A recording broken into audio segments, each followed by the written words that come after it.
Hi, what's up?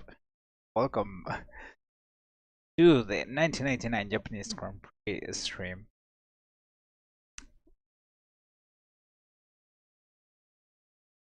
Hope you're doing amazing today.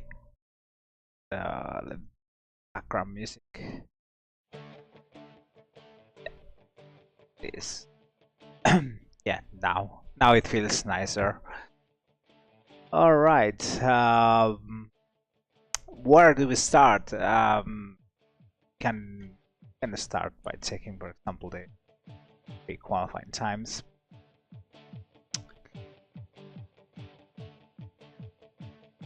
Let me load them up.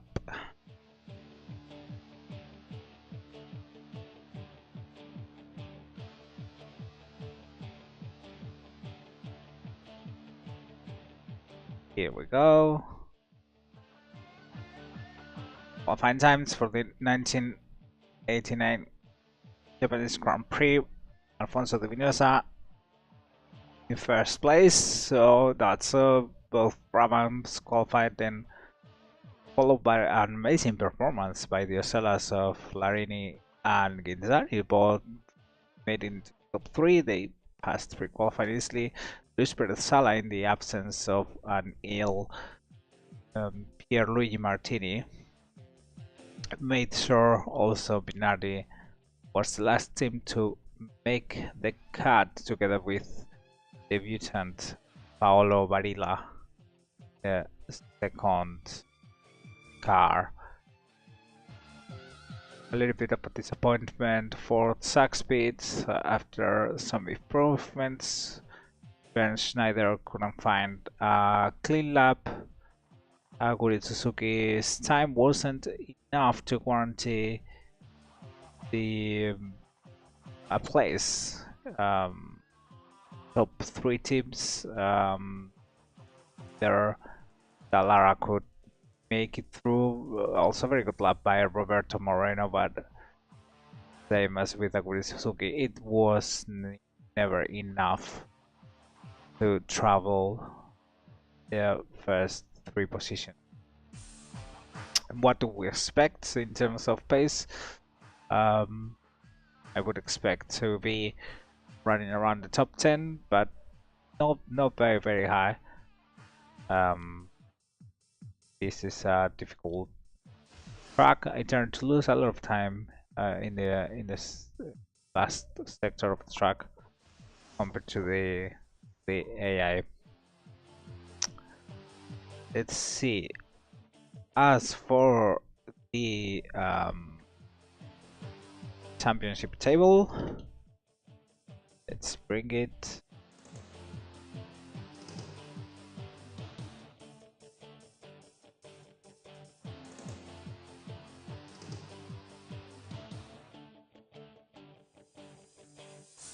Here we go. A little bit bigger, of course. There we go. Ayrton Senna leading the championship. Thierry Woodson in second place, just 1 point ahead of Alain Prost. Then Ricardo Patrese. Are very close fight between the leading Williams car and the second McLaren. In order not to finish second, I don't know what happened there. In a moment, sorry about that.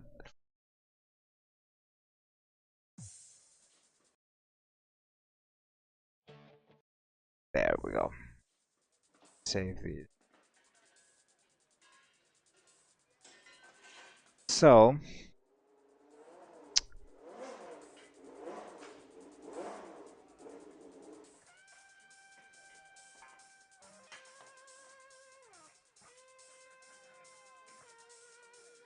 Saturn Nakajima and Alison Piquet, Nannini, good progress by Nigel Mansell after finally being able to finish the race for Ferrari and winning it. And Emanuele Pirro makes it the top 10 in 9th place with that second place at Jerez. Meanwhile, Derek Warwick still completes the top 10 with those 7 points in the Constructors' Championship. McLaren way ahead, already won it. Followed by Williams, Lotus, Benetton in 4th place, Ferrari. Very close to see the 5th place, at least in a very bad season for them. Arrows, Minardi, Dallara, Brabham, Tyrrell completed the top 10. March marking top 11, which is the pre-qualifying cut for the first half of next season. So Onyx and Ursula, despite having scored points, would have to qualify. All right.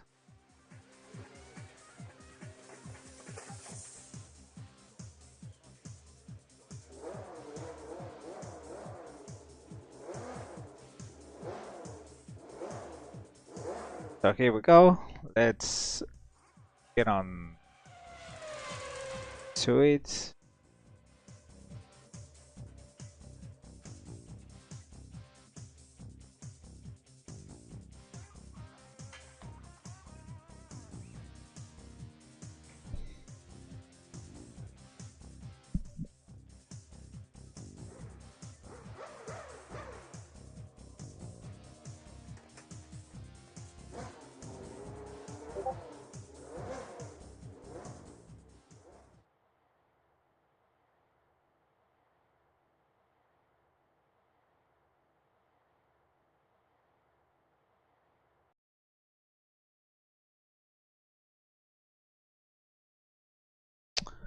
Oh yeah, I think I lost the progress I had made with this tabbook.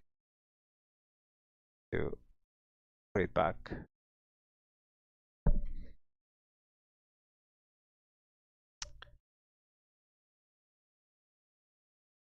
One moment.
All right.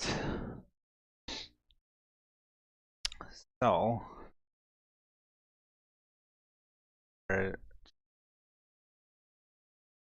front rear wheel balance and higher gears overall, and then short and high for the track. If the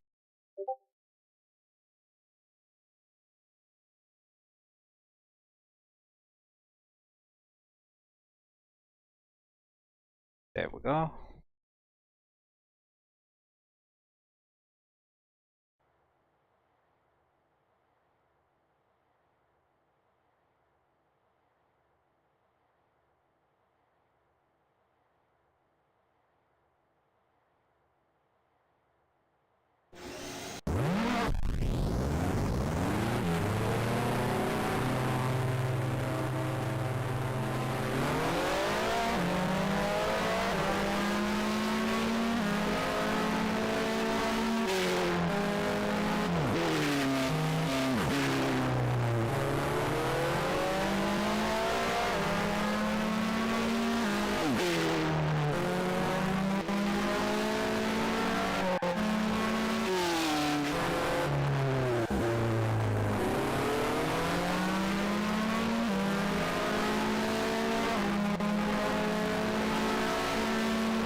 have to be really careful with the rear of the car. It's easy.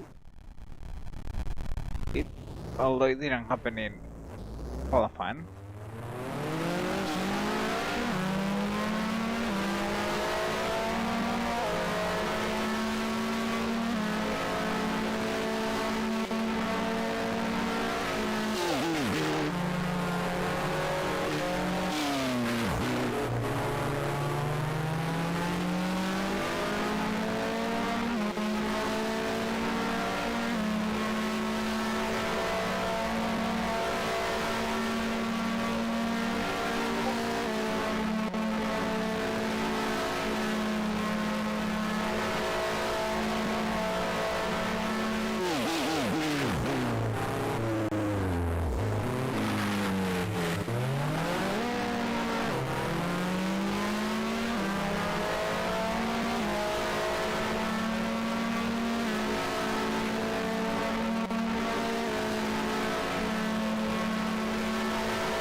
The spin last lap was what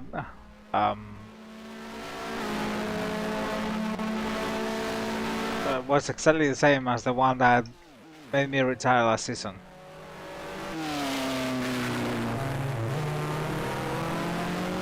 I have to be careful there.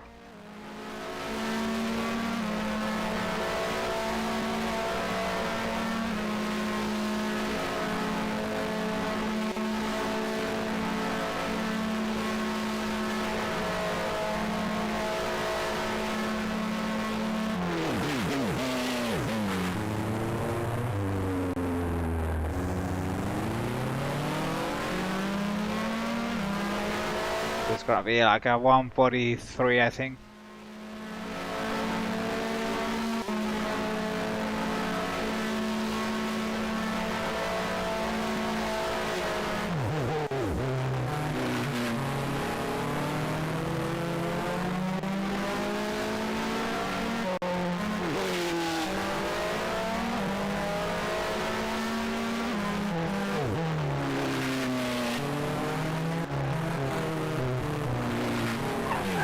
Oh, the car jumped over that part of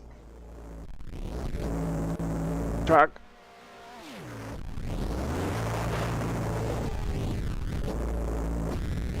Okay.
LOL. Is he serious? No.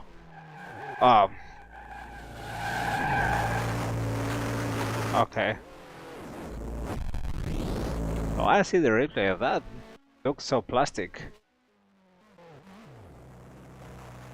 Ooh. So close to colliding with the Eurobron. Well, never mind. I might put 11 in the rear wing.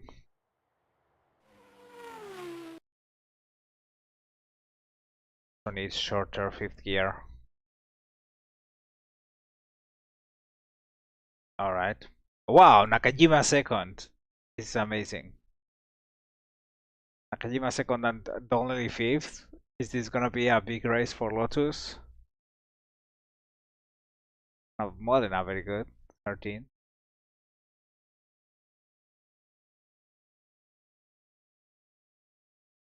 Oscar Larrauri also. What's happening with everyone in this race? Larrauri P19. Wow, really bad time by Barilla. But this time is not normal. Must have got stuck behind Cash or something like that.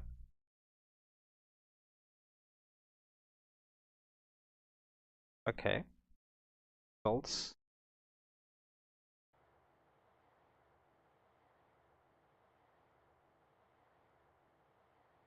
Yeah, I think I'm gonna okay. Gonna put lower this a little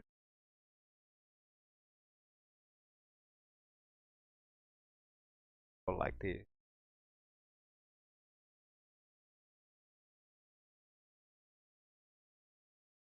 Kind of want like a short second there, but I don't want it to be really high. A shorter first in order not to have to use it at all. Did I put 11? Wait, did I put 11 behind? Yeah. Okay, 911. Let's see if this wings setup works better.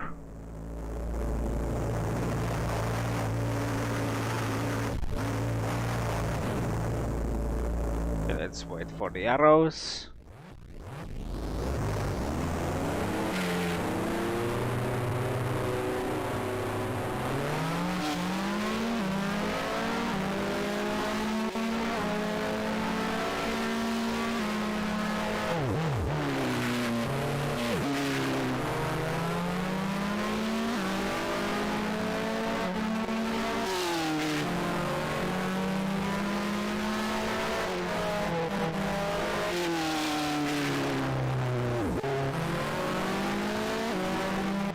The car feels pretty agile here in the SS, feels good.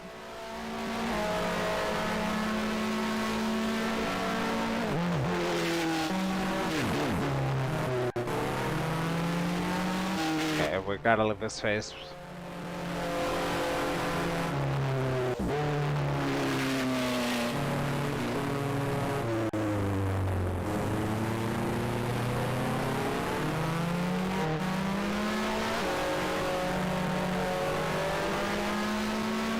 Let's leave plenty of space.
That's a Lotus.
Still 43s.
You cannot push too early into the corner, the throttle, otherwise the car just slips.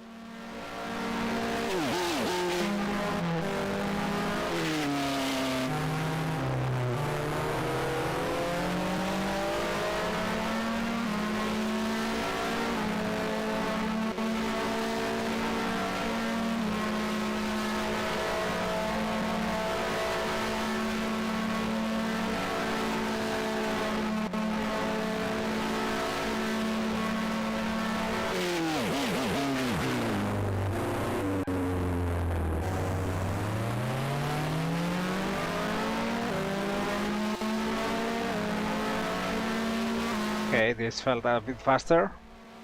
Yes.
Okay, improved a little bit.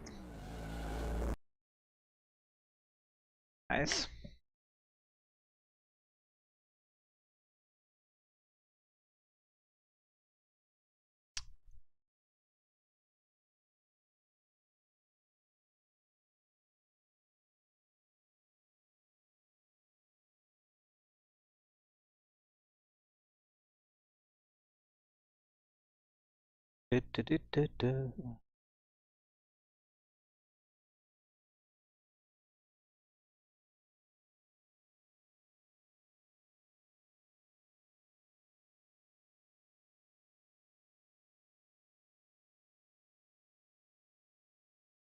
All right.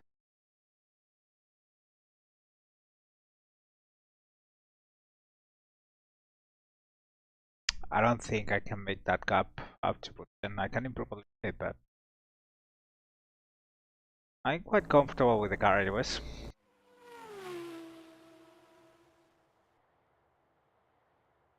Right back. Gonna leave the system running manual.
I'm not too convinced about the fifth gear.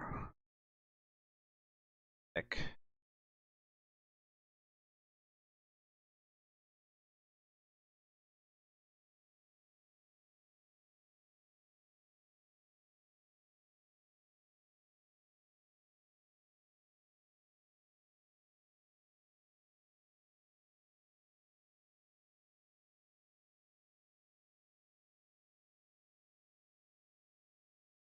wait. Why is my mouse keyboard not responding? Grand Prix 2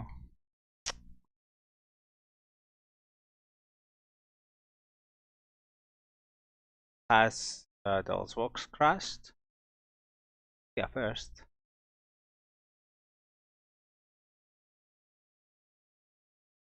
Yeah, I think my game has crashed. Ah, no. Here we go. It wasn't happy with.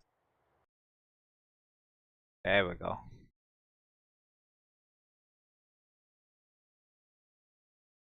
I feel change from fifth to happen a little bit late. Yeah, leave it early. Let me try this. I'm not gonna complete a lap, just sure it works the way that I want to. Anyway, I don't think I have time to complete an extra time laps.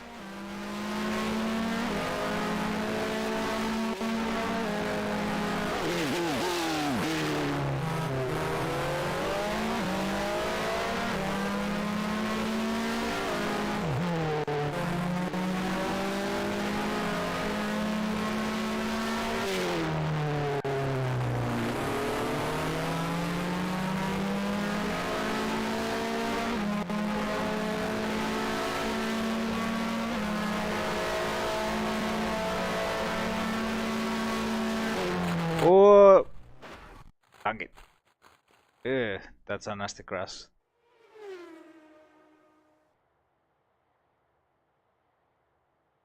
Brain fades.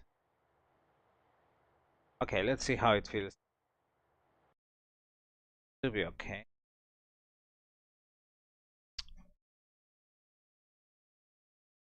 Nothing really changed, right? So Nakajima started in the first row. Satoru Nakajima started in the first row at his home race in Suzuka. Martin Donnelly in P5. Yeah, so nothing really changed for me despite time. Well, I think I avoided getting passed by these three guys, Elliot, Capelli, and Brandel.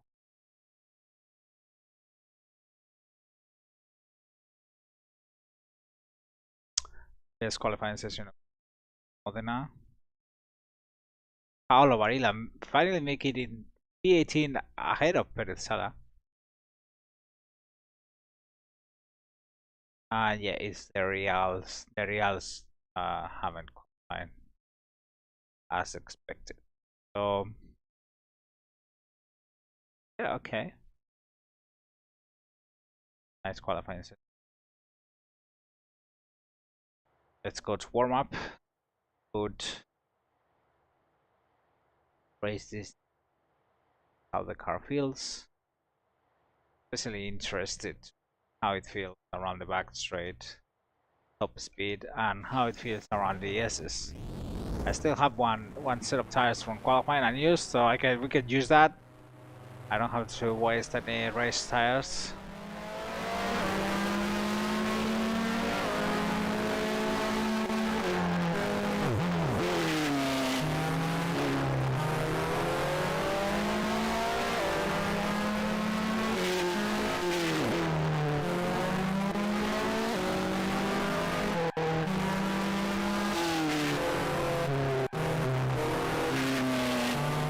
Three.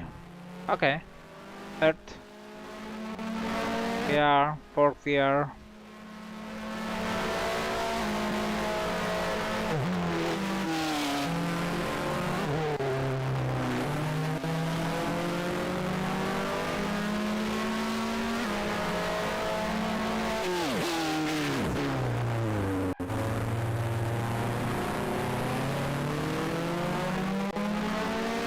As long as you don't press the throttle too early, it's fine.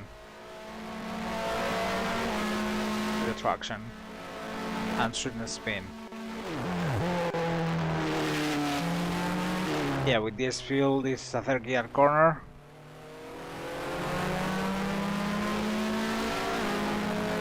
Let's see now the top speed.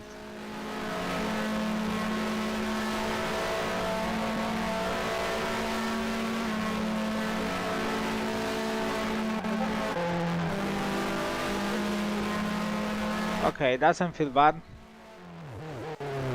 Feels a little better than doing qualifying, so I'm gonna stick with this gears configuration. I think gear ratio for the race.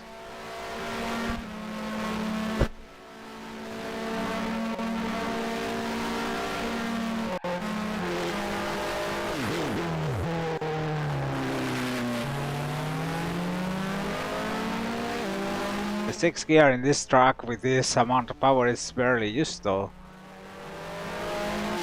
gonna be used more for overtaking when following other cars than anything else, but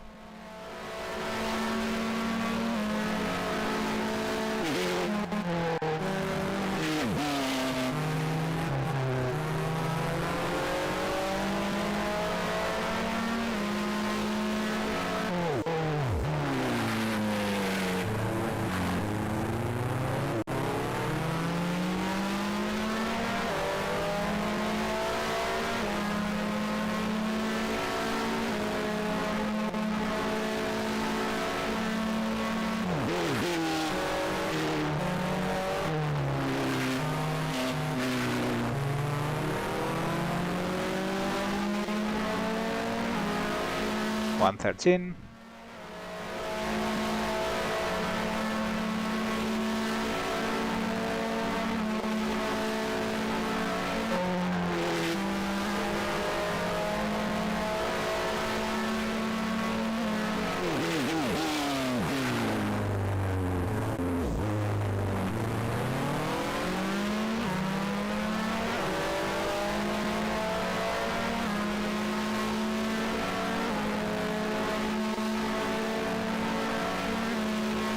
This should be good for early race pace.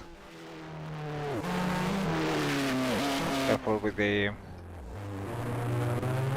curve right there. But yeah, this is fine. I'm happy with the setup. I'm happy with the pace with tank. So I'm gonna go like this.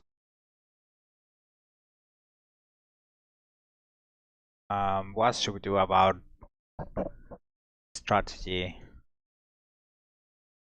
Yeah, just mid race. I don't wanna go too deep.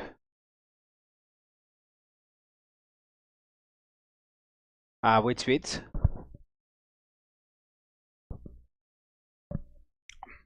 Hi, Scarlist, by the way. Which bit that killed you in R Factor?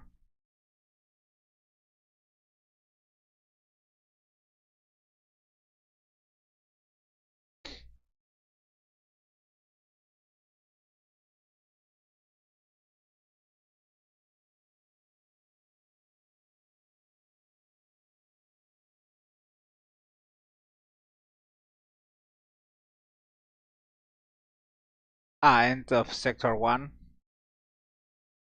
So the last corner of the SS.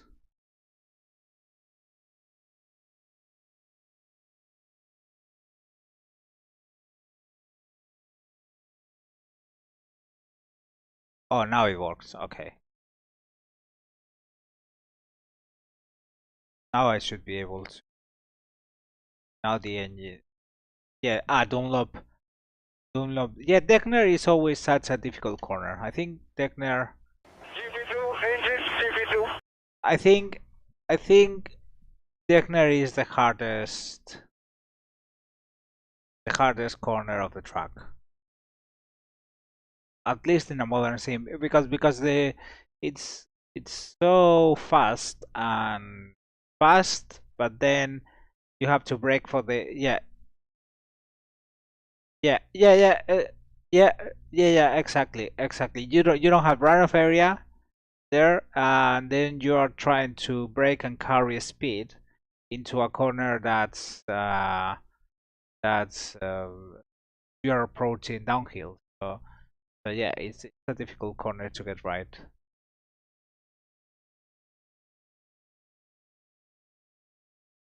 Yeah, both Deckners, both turns are called Deckner. There's Deckner 1 and Deckner 2, as far as I know.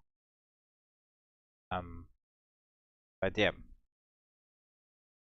I agree. It's yeah, that bit's important to get right in order to get a lap time. All right,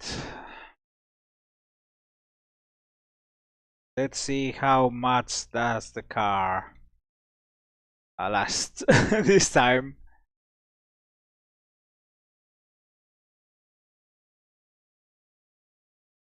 Yeah, I haven't start training for the R Factor race. I still need to get around with it probably on 20,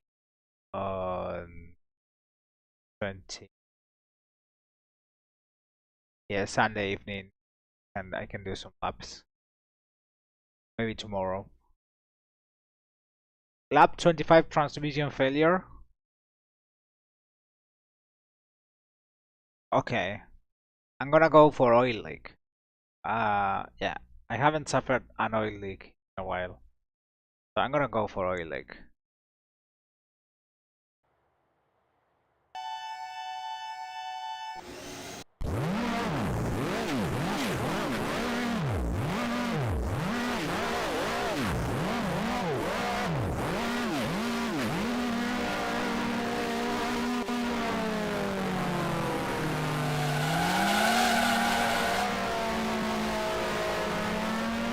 Got a good start. Let's protect the inside.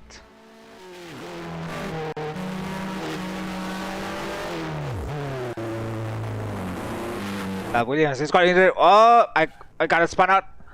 It's fine. It's fine. The car is fine. I.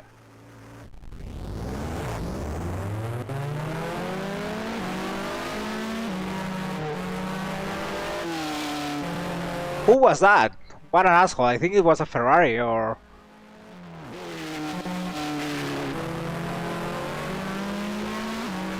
Yeah, what a prick. Yeah, I agree. I think it was Berger.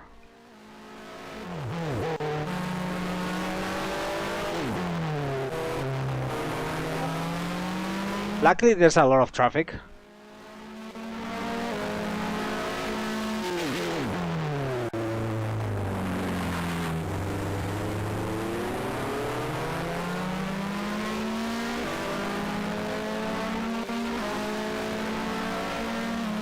Oh, okay.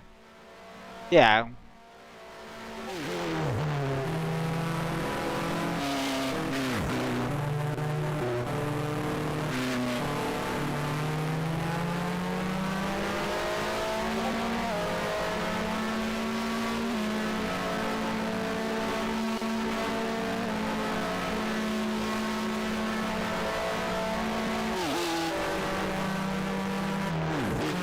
Ooh, that's an accident.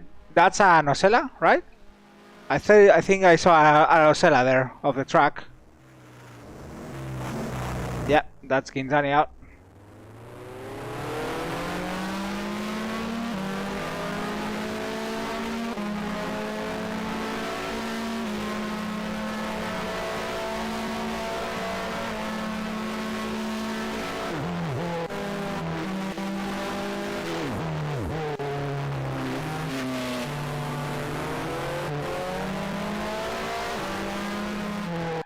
Thank you, Michele.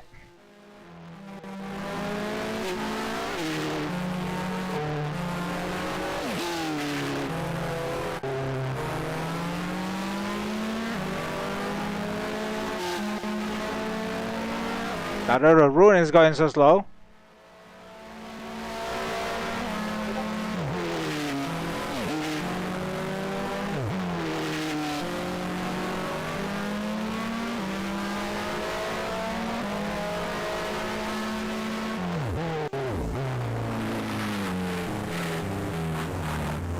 I don't want to get too much rotation into the corner. I'm actually quite afraid of putting in a lot of rotation into the corner in order to avoid what happened last season, where I spun there and then I got wheel ripped off. So.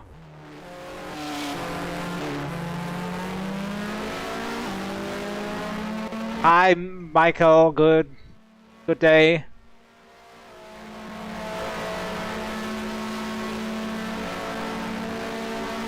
Welcome to the stream.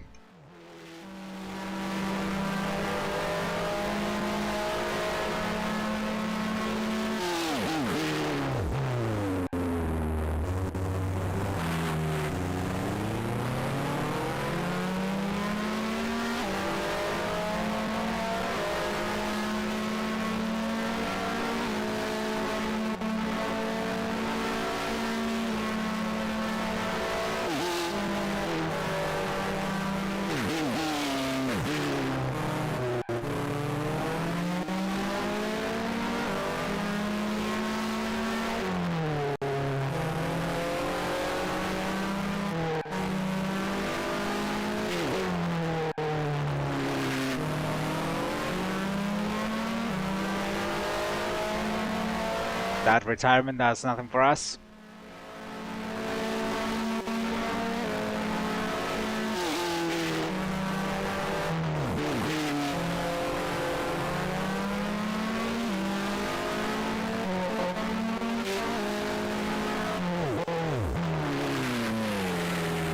Let's move to the inside.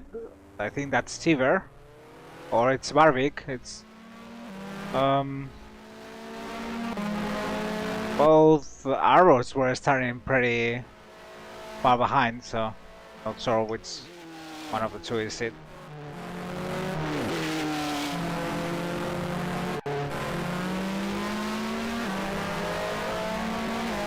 Next up we have a Minardi.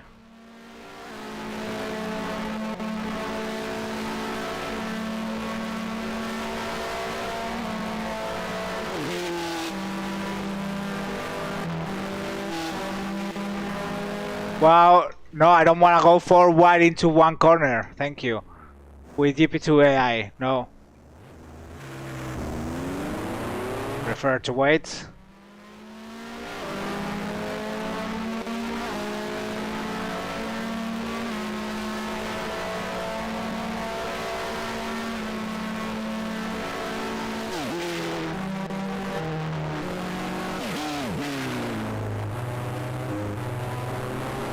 Okay, that's Varila next.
All right, making some progress.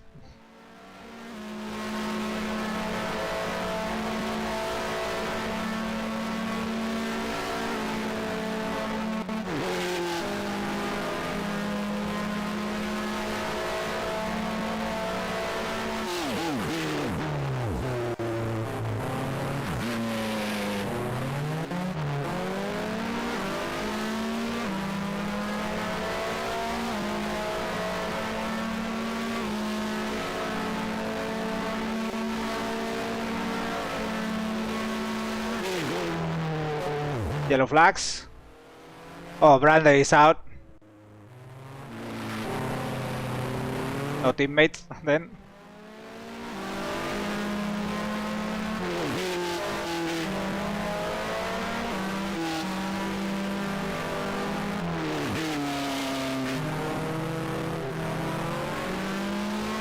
Predictable. Okay. Faster. Let's wait.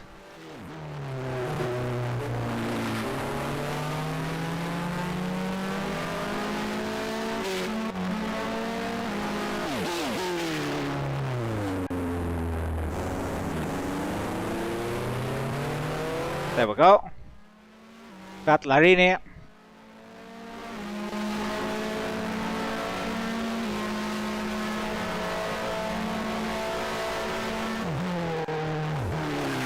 Oh, I went too long. Thank it. Okay, okay, no damage, no damage, good.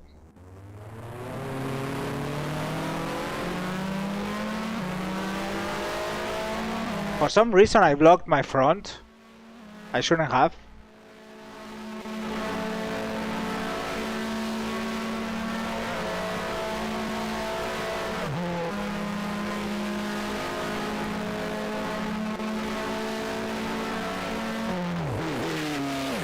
Okay, these cars fighting each other is good.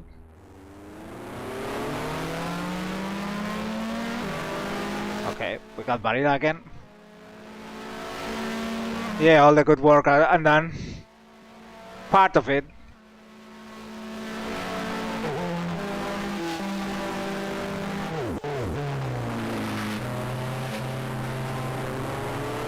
Okay, let's get them.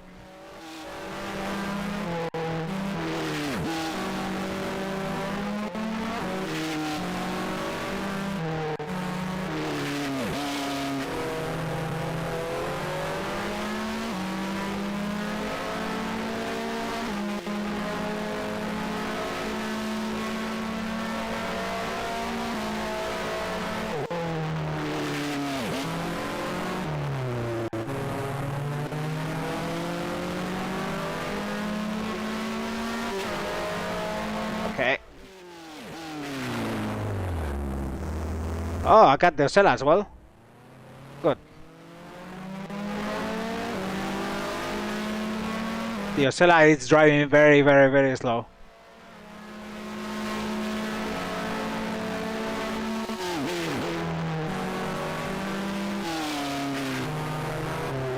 Okay, let's take it easy from now on at the entrance of that corner.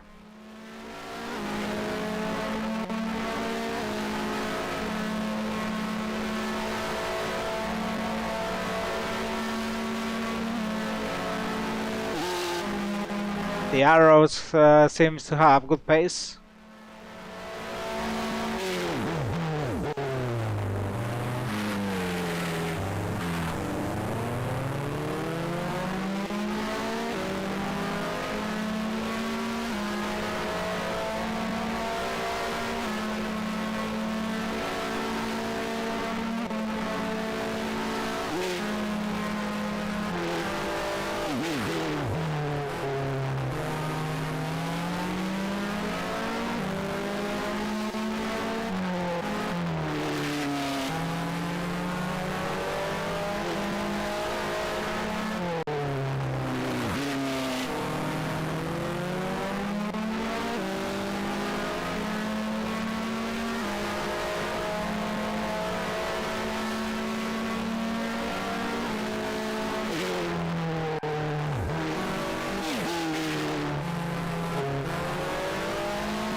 Yeah, I'm much faster than all these guys.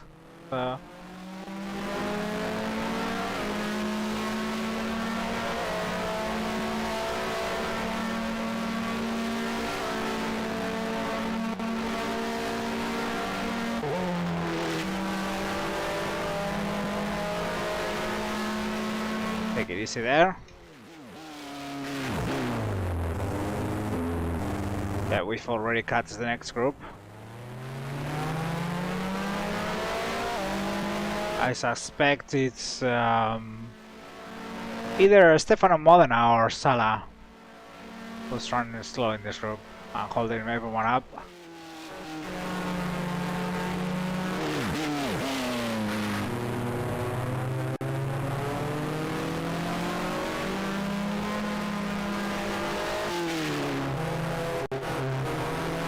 I'm gonna try that again at the outside of Dunlop with Barvik.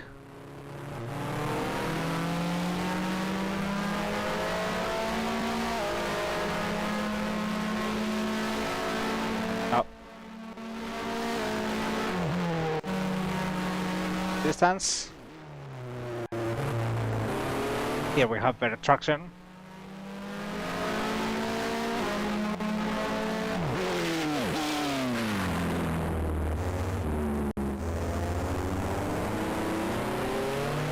Okay, good. Yes, as I expected is. Oh, Modena is slowing down. Yeah, so he was holding everyone up.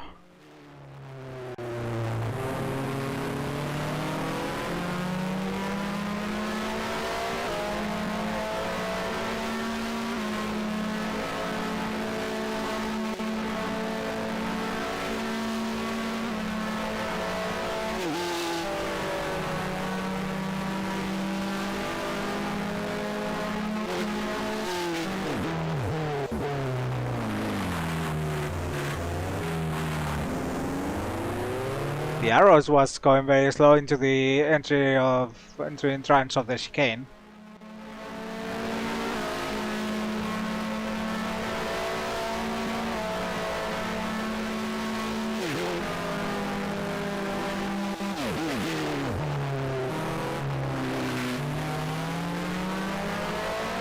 The timing for that problem by Modena was great because it allowed me to catch.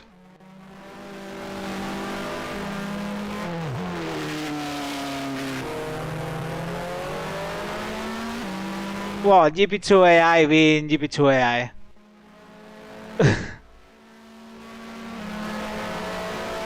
Yeah, but it seems this track, the CC line is not perfectly done because they are fast at some parts of the tracks of the track and slow around other parts of the tracks.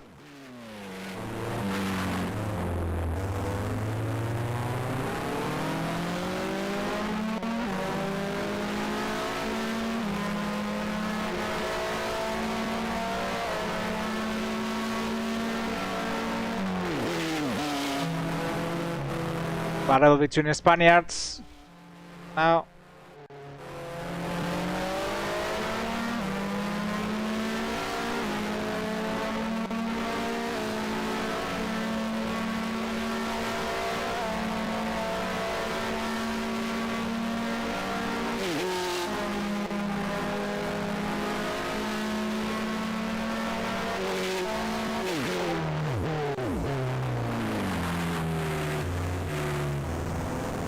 Let's go brakes a bit. There we go, another one.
Okay.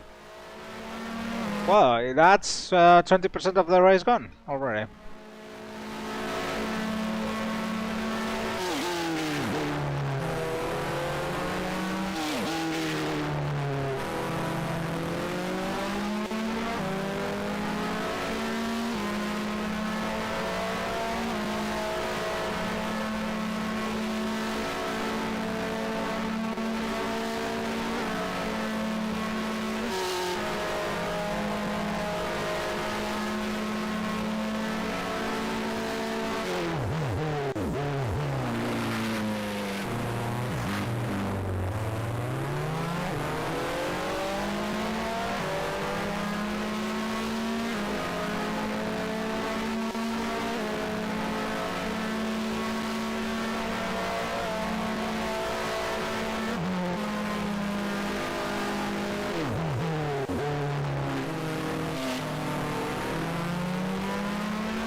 Okay, 1.4 to Alio now.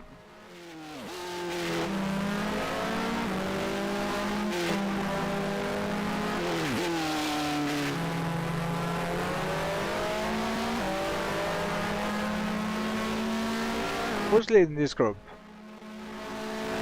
We got rid of both minorities.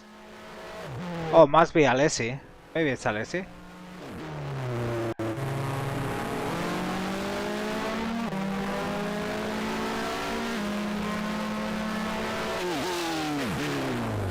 So he's the Leighton house is Guillaumin. And yes, going by the colors, that must be Alessi ahead.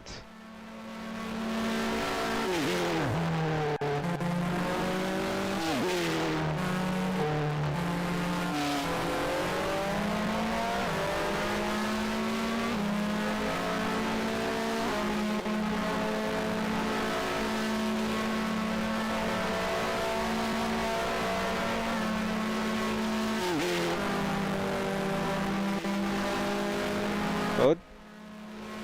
Good.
Okay.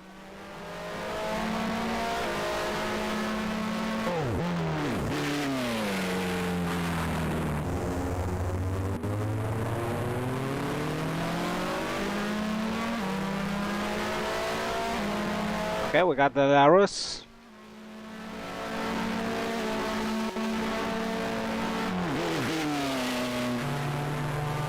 I wasn't trying to pass the march, more like defending from Elliot.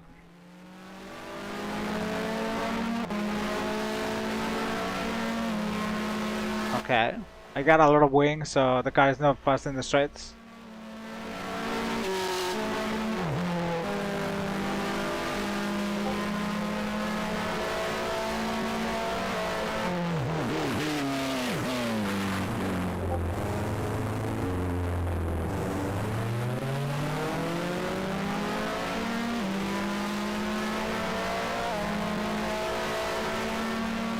Yeah, I'm a little bit closer now, this lap.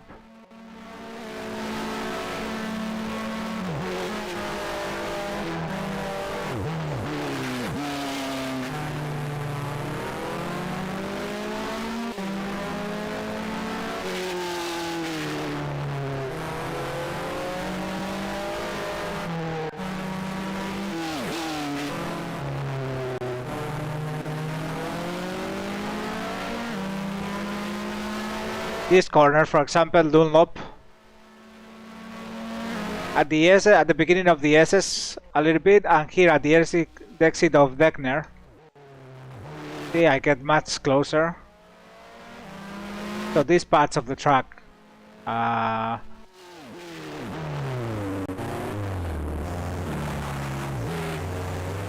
Hey, I'm here. Thank you.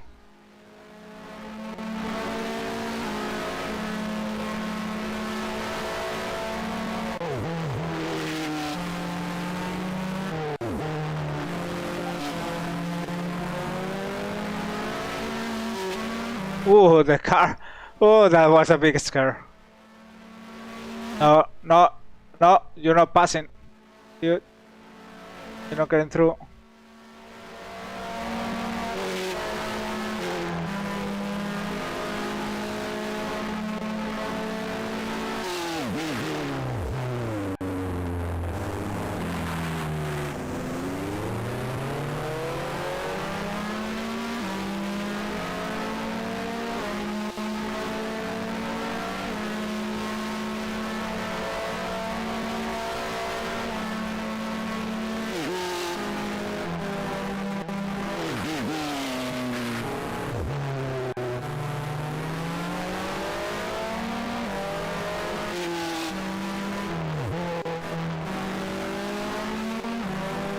Sarah has problems.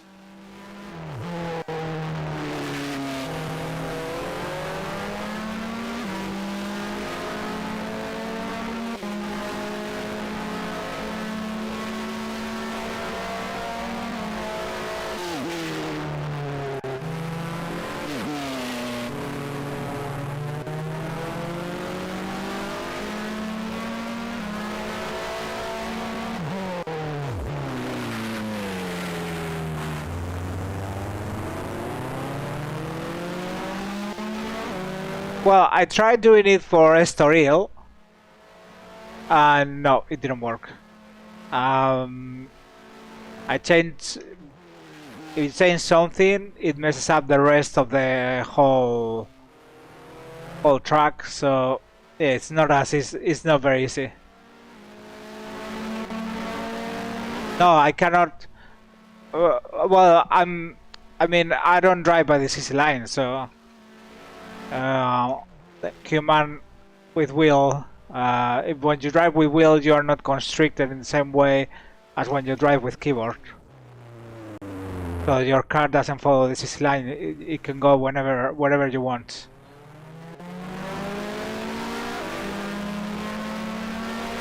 But when I tried adjusting the CC line for Estoril, no, it didn't work. It totally messed the whole track. Even if I just adjusted one corner, it messed the whole track. So I don't know how to do it.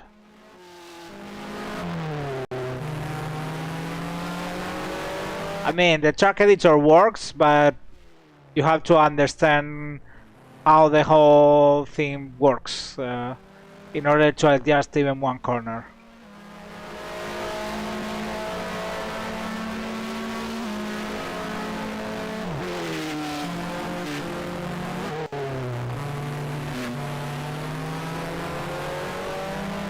Okay, 1.89 seconds.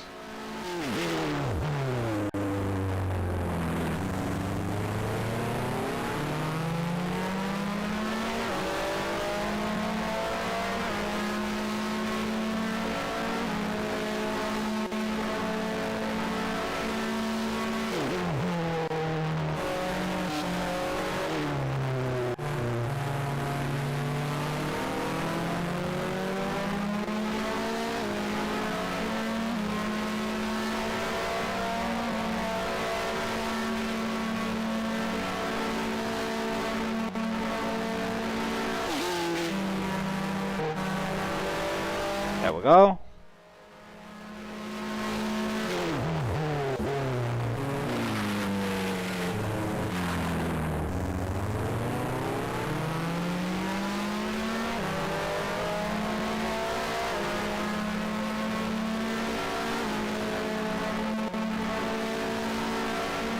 $49.8.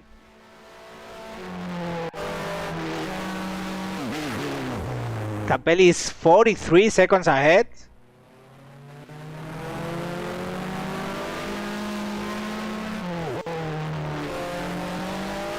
Sorry, 43?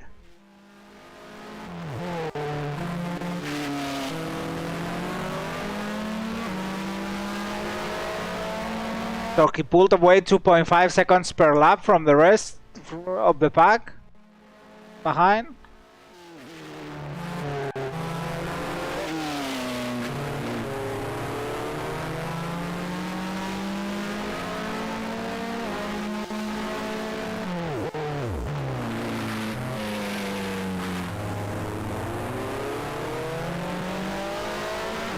To be fair, they're driving pretty slow, but unless he's driving slow, but that much, it's a lot of time.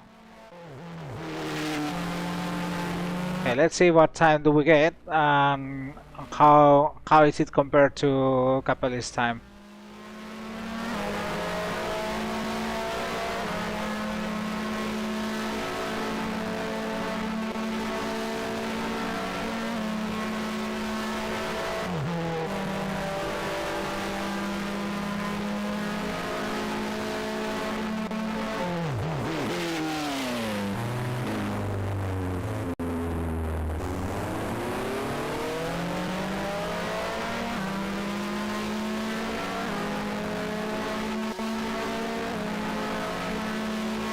We got a 49.9.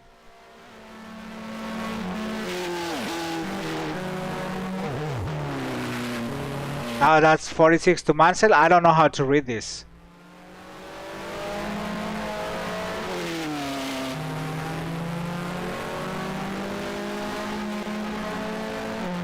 Is Mansell slowing down?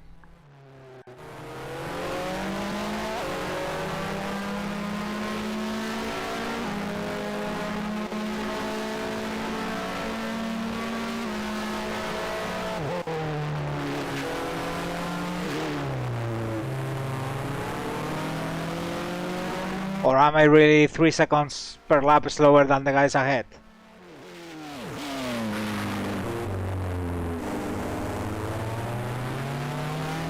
Which could happen, but I'd be surprised. Ah no, Manse is out. He was slowing down. So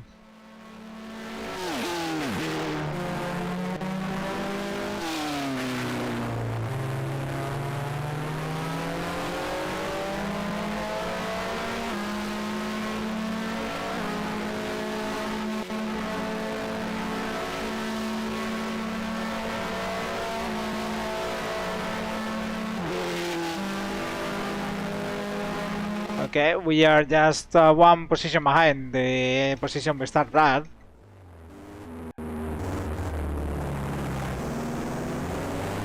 So recovered most of the ground.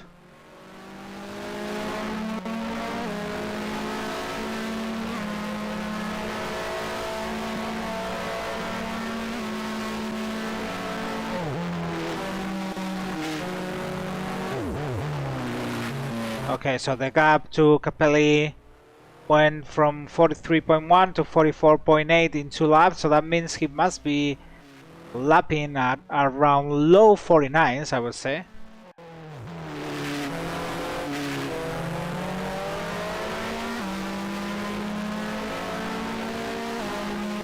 I would say he's doing low 49s.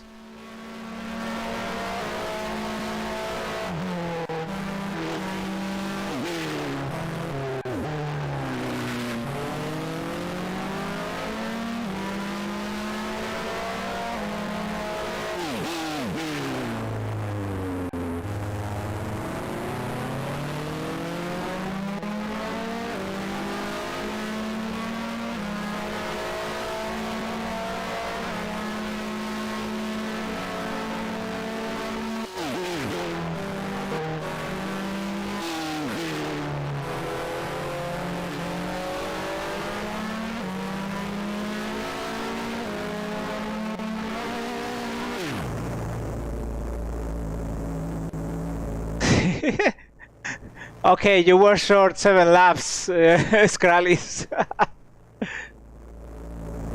You were short for 7 laps. Not even lap 25. Let's stop there.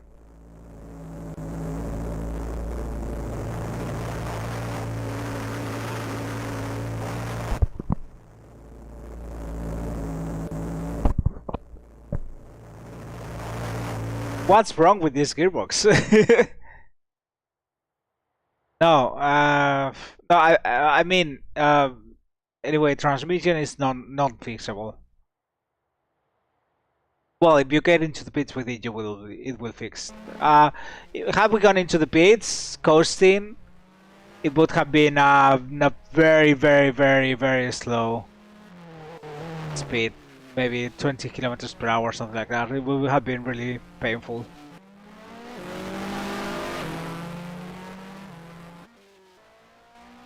Oh, Berger is out again as well. So ahead we have Senna dominating.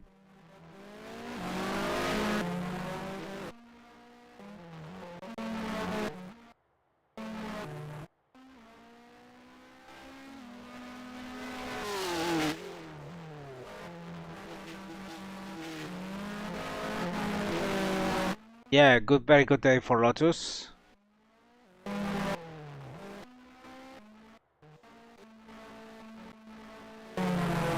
Yeah, Nakajima seems to be holding everyone up, so I was in fact chasing this group then.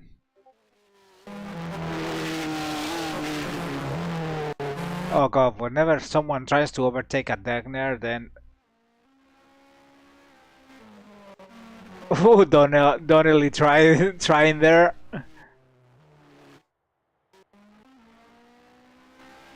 Yeah, the problem is the Lotus has such a powerful engine that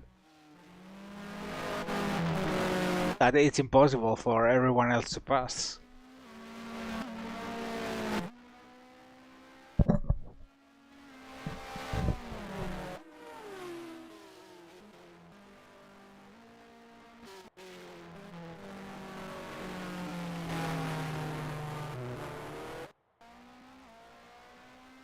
who retired? Oh, Eddie Tiver. Okay.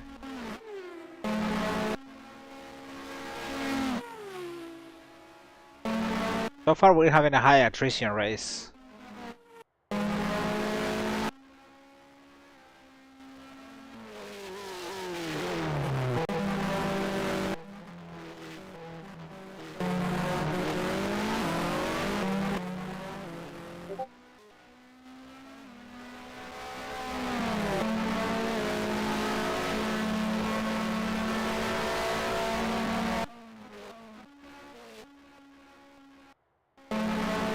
So everyone's running in a group, but they are not running really close to each other except the Lotus drivers, maybe.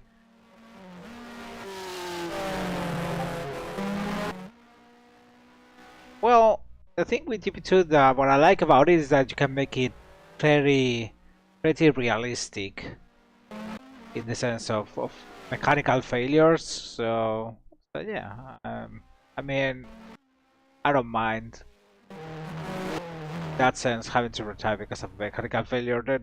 What is laughable is that it has happened. Transmission failure has happened so many times this season. It's been ridiculous.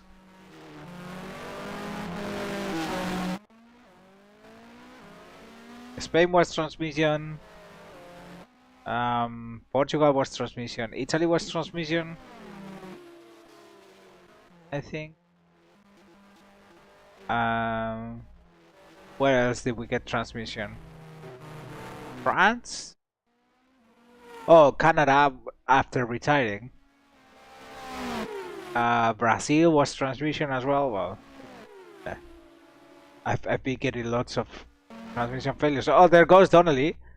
Oh, he's passing at 130R, and there's Salah off the track. What happened to Salah? Let's see.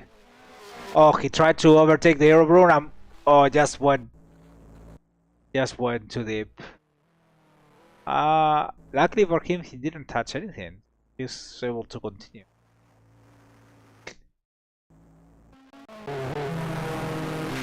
Oh, so now Patrese is past Nakajima as well. So that's both that's what Donnelly and Nakajima threw. Donnelly on his way to score a brilliant podium.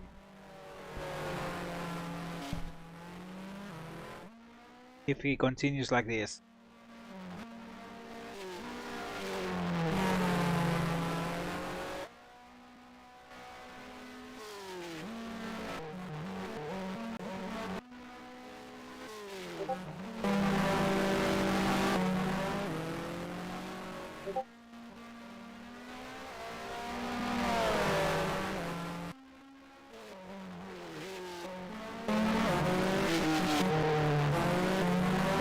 And trying to pass Nakajima. That failed attempt has put Nannini very close to the jumps.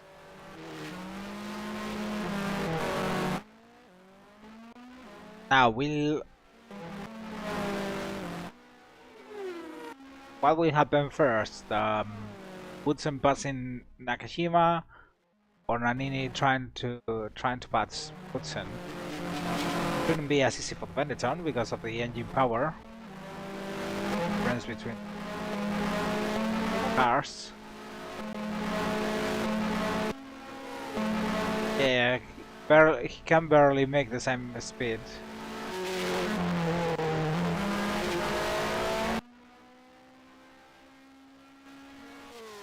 2 minutes pits.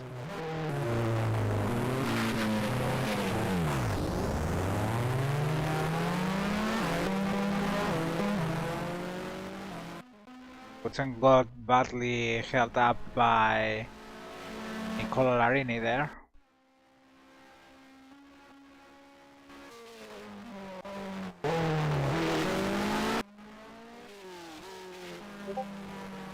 Oh, Prost is out. Let's see, we can see what happened. Oh, he crashed. That's a crash with one of the arrows.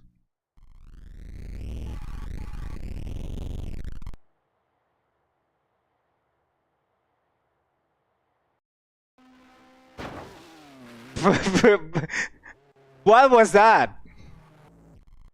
Alan Priest.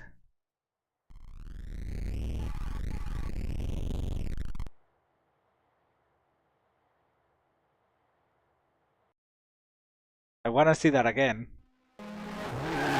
He just drove into the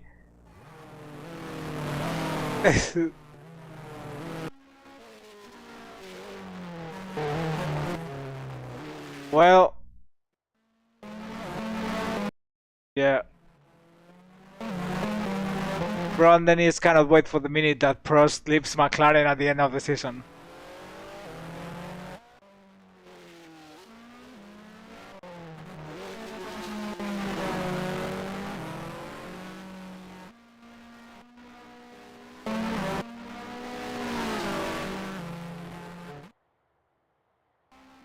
So now Senna leads with 51 seconds of gap to the second classified car.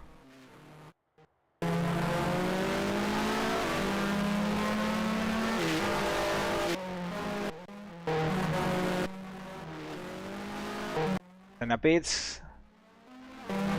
Very early pit stop.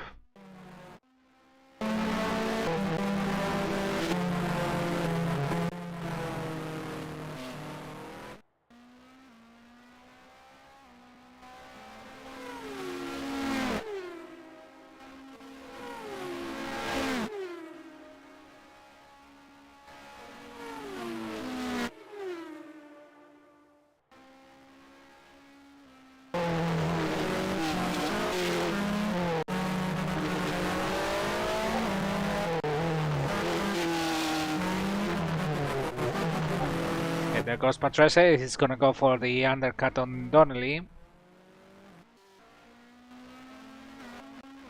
Capelli also goes into the pits. That was in 1990. That happened in 1990. This was the year where both Prost and Senna crashed into each other late in the race. And then Senna was disqualified afterwards.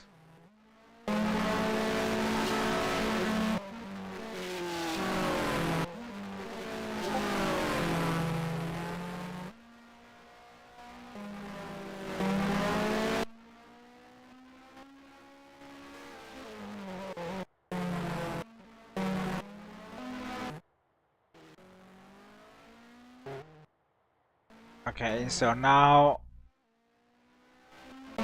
have a gap there.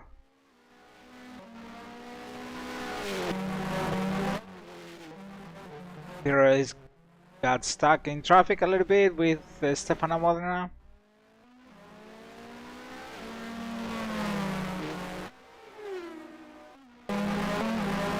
Who's fighting for position with Guya. I mean, that's why Modena is not letting everyone go so easily, because he's fighting for position there.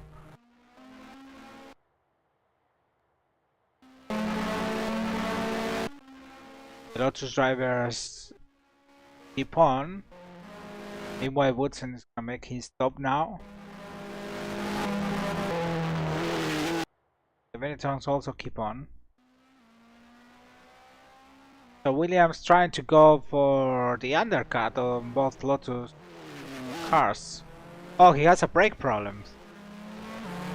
Well, this is well timed, because this will allow to make will allow Woodson to make his pit stop.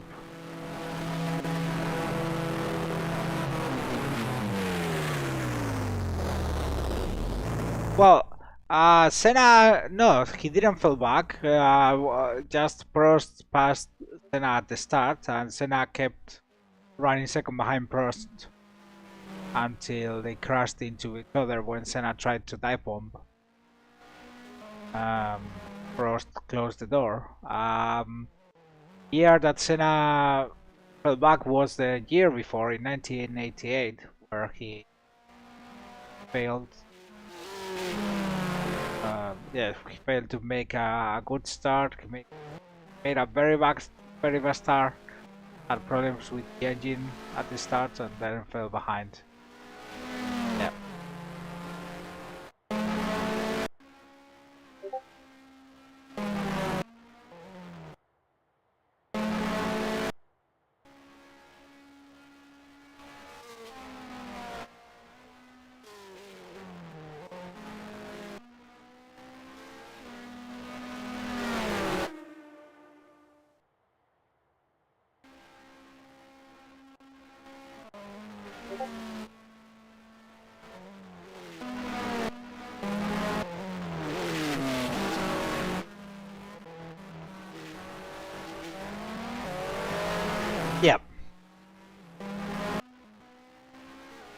Yeah, exactly.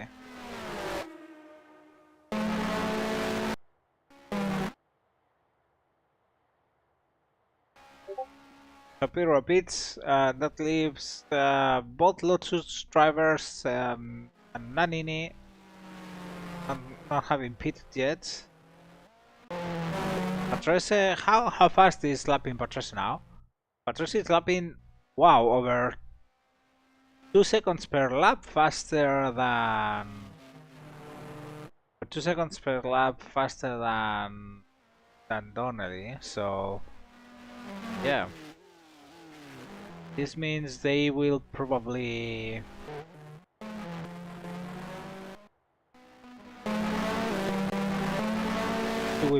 pass both Lotus during the stop. Meanwhile, Butsen has found himself behind Capelli.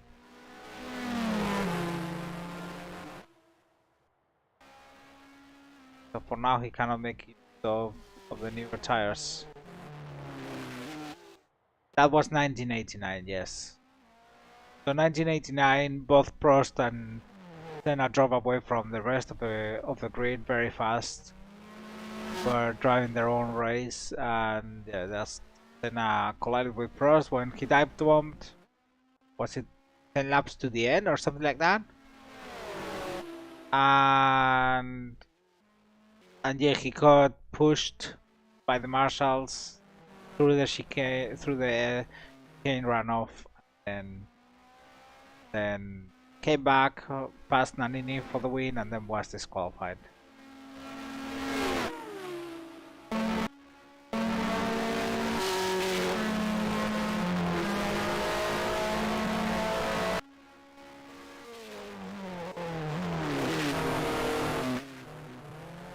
Well, Wilson makes it passing Capelli.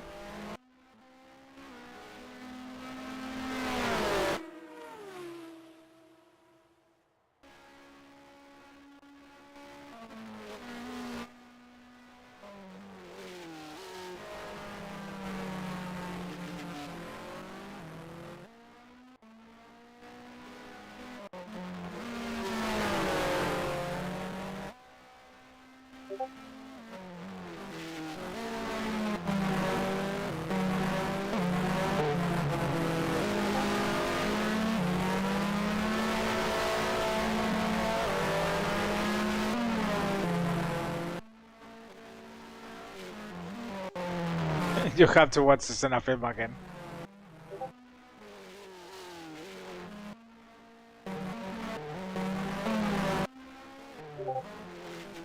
Well, there was a lot of political thing going on at that time.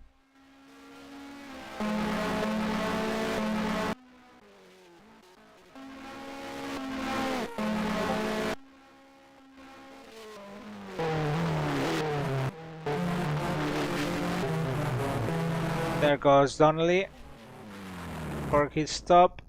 I think he's gonna lose the place to Patrese. Where's Patrese? Yeah, Patrese is going through the chicane. Donnelly is still in the pits. Yeah, that's Patrese. Patrese definitely. Oh, Donnelly now has to wait for the arrows. This is very bad. He's lost lots of time. Almost Butsen. Maybe Butsen can also pass the Lotus. No, Butsen sits right behind, but almost Butsen could even make up the time he lost with the brakes problem.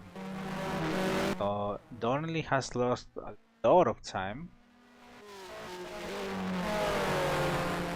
Almost 10 seconds there. Then the slow stop and I'm waiting for the arrows car. Oh, Capelli's out. Oh, got a puncture.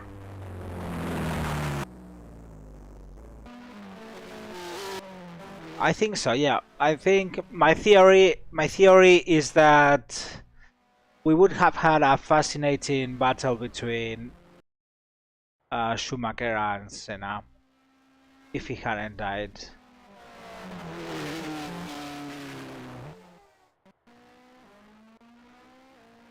because even if Schumacher hadn't been disqualified at any races that season.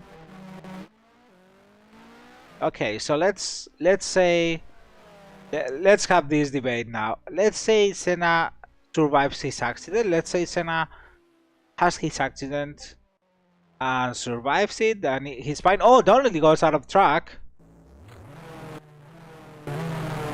Well, this is gonna ruin charge on the newer tires.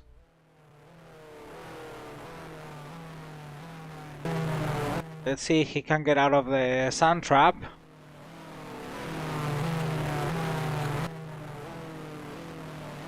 Meanwhile, Nakaniya and Nannini get into the pits. Patrese is gonna get through. Probably Boutsen as well. See?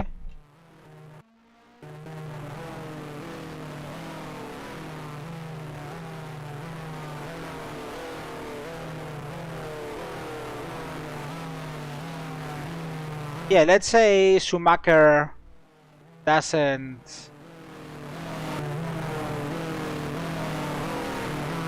Yeah.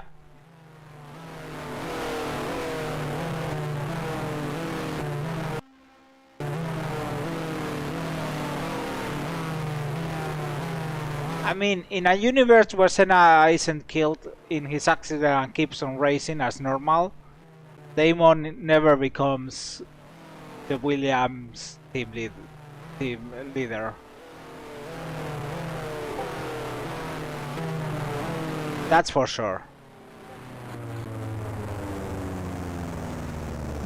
Well, I think Donnelly's race is definitely ruined. Is he gonna park it there? No, he keeps going. He's still trying.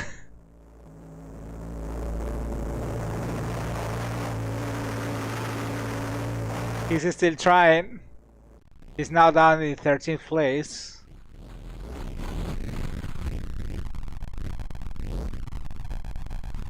Where is Donnelly trying to go? Okay. He's making it back into the asphalt. There he goes. Well, he's lost. Yeah, he's definitely lost a lot of time. Doesn't matter how quick he is. He's lost over 1 lap there.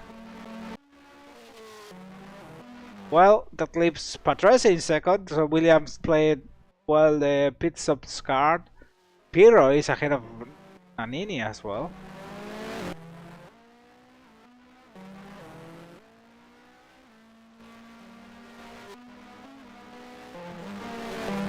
And Nakajima is now left in 6th place.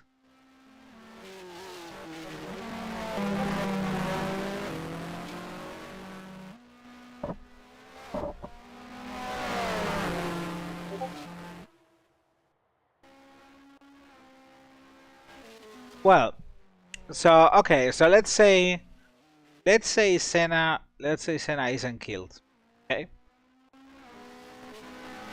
Well, I think Senna would have probably won in Monaco, having in count how good he was at Monaco. Or let's say he just gets second. Then Senna wins in Spain after let's count with Damon Hill's mechanical problems, which he didn't have any or barely at all that season. As I remember, Damon barely retired. Yeah, Schumacher third in Spain. So let's say Senna wins that race after Schumacher's gearbox gets stuck. Then Schumacher wins in Canada.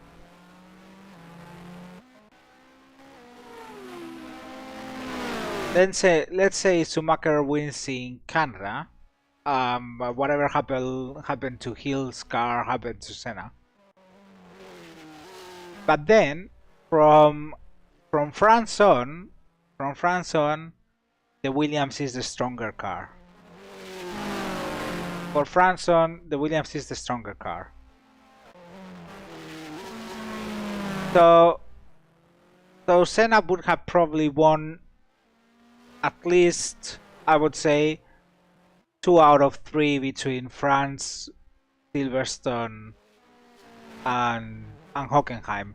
Hockenheim, we have to remember, Berger wins in Hockenheim, but Hill, it's way faster than Berger in Hockenheim. He only lost a lot of time in the pits, but I looked at it and it's ridiculous.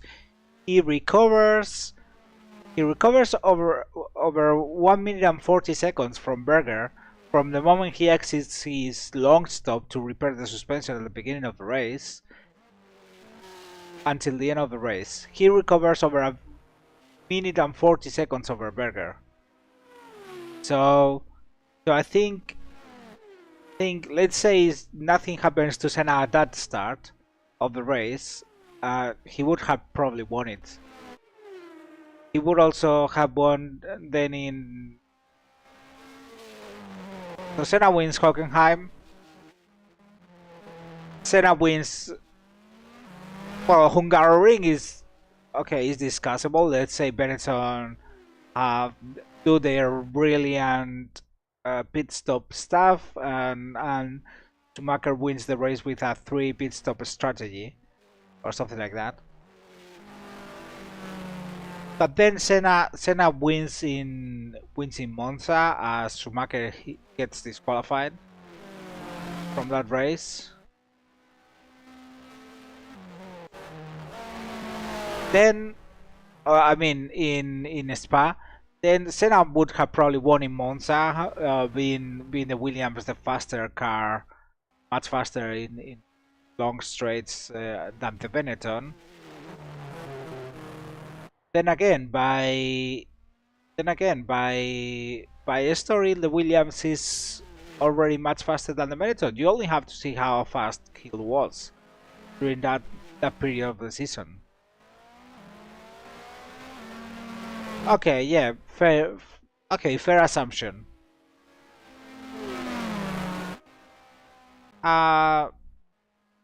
Would he finish the race though? I mean, maybe he gets that spin and never recovers from it. I don't know. We don't know. It's very difficult.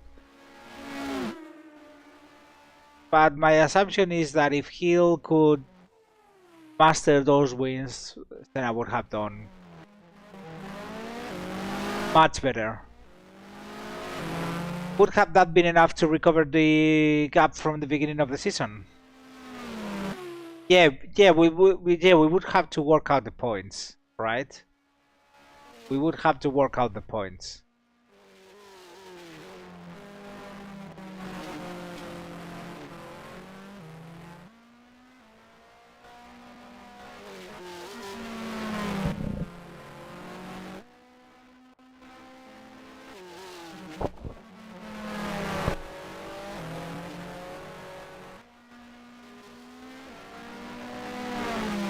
Yeah, so Senna wins in Spain. Oh, I have never watched that Villeneuve film.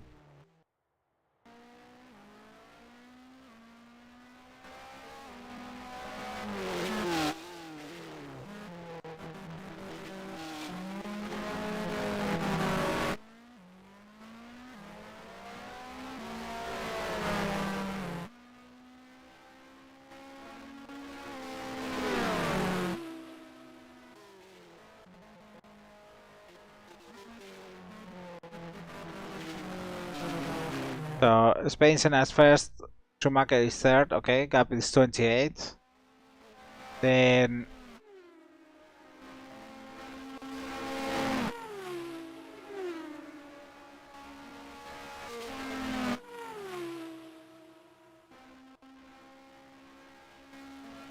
no, because I think Canada is a Britain. Canada is a Schumacher win with Senna second. France, I would say, is a Senna win with Schumacher second. So So gap is still 28 after France. Britain is a, let's say it's a heel win with Senna second and Schumacher third, for the sake of argument. Let's give Hill some credit. Hill was really fast. Let's give Hill some credit. Hill was anyway very fast at Silverstone. Hill always was very fast at Silverstone. Okay, Hockenheim is, for me, is a Senna win.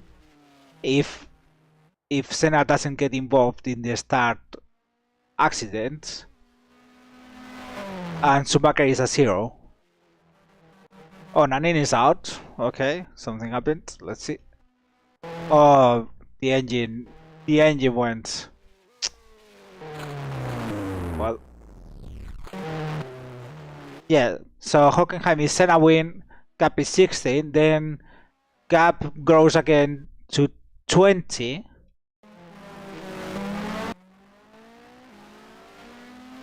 Gap grows again to 20 at the Hungaroring.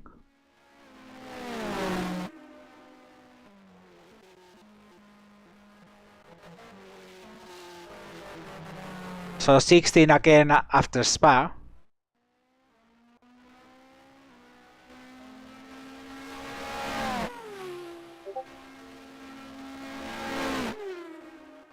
Although it's hard to work out what would happen. Yeah, okay, down to 16. Monza is another Senna win. The Williams being much faster than the Benetton in the straights. Probably Schumacher cannot even get to the pace of Damon Hill in that race. With with the engine, with the Ford engine.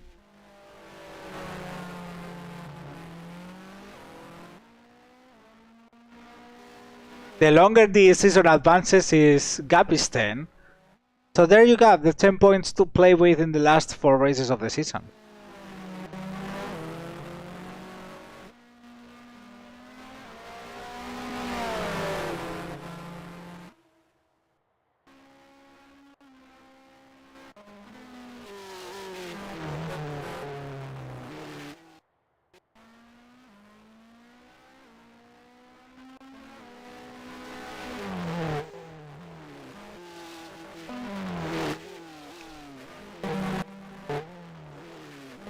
It's a fascinating debate anyways.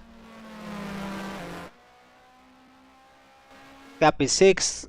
Yeah, let's say Jerez is a Schumacher win. Again, Benetton works out the strategy better than Williams, as they did in Jerez.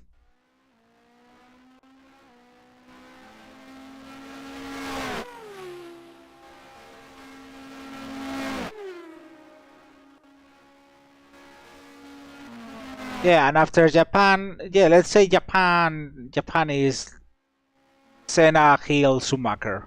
So gap would have been 4 points going into Australia. With how many wins for each? Well, it would have been a lot of wins between Senna and Schumacher, wouldn't it? That would have been... Gap is 4, with how many wins each?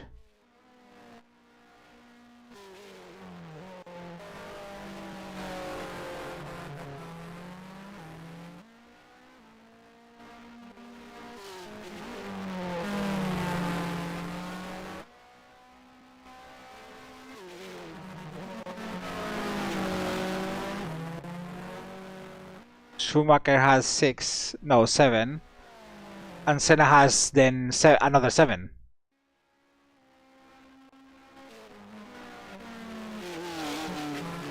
Because he has 1. So if he has 1, if he has 1, then Senna has 7.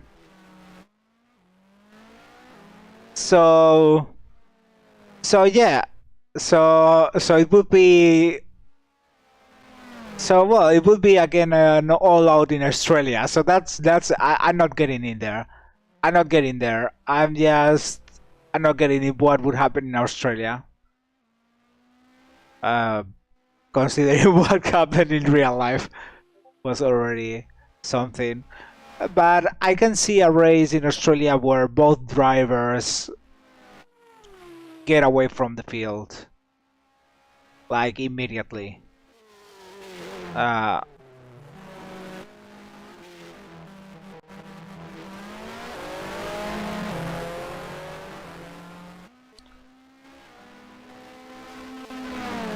it would have been fascinating to watch, certainly, something like this. And Australia '94, but it's Senna versus Schumacher instead of Hill versus Schumacher.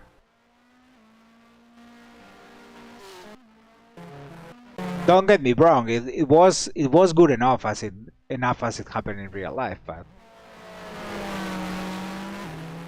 who wouldn't pay for that to watch that?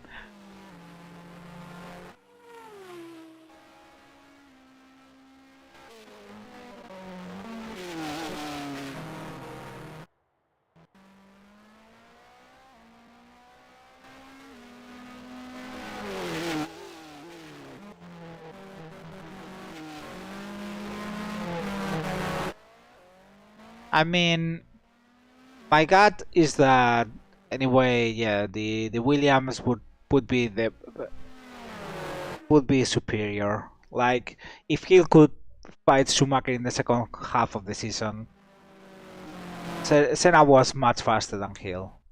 You only have to see Brazil. Oh, of course, okay, Brazil and the qualifying sessions both in San Marino and um and the Pacific Grand Prix. Yeah, that Williams was very hard to a very hard car to drive. Very, very, very hard to drive. Um,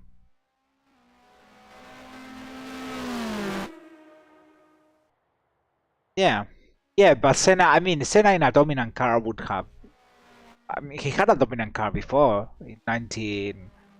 in in 19. I would say 1988 and of course 89 and the first half of 91. So Senna was never had a problem dominating in a car that was good enough for it.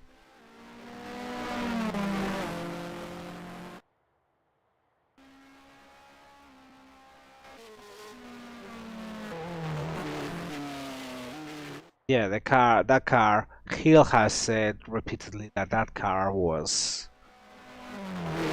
that he still doesn't know how Senna could run second in Brazil, so close to Schumacher for the whole race. Like it was mad. Yeah.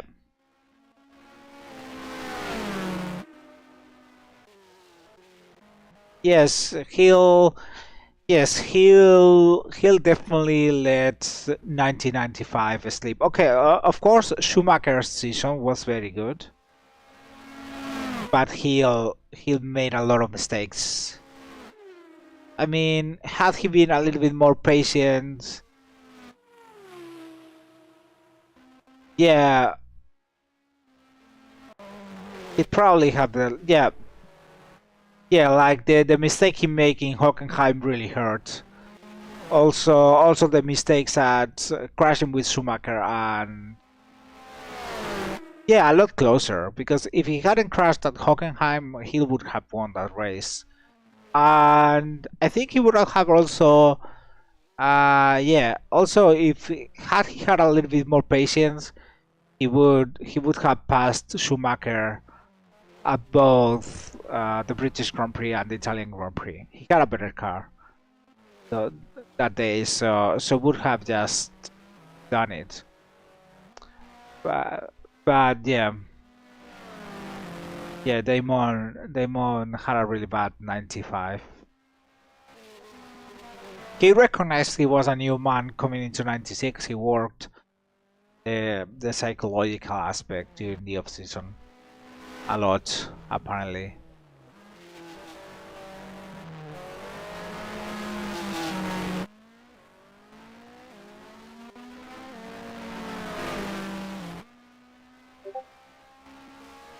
Now, one thing that I would have liked to see is Senna in the 95, or either Senna or Schumacher in the 95 Ferrari. That would have been fun to see. What any of them could have done with that car. Because I think that car was much better than the win they had in the hands of Alesi.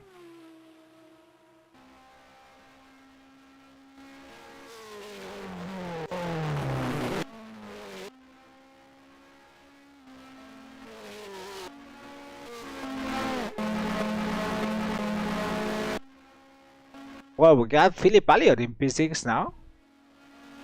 So this could mean Lola's first point of the season.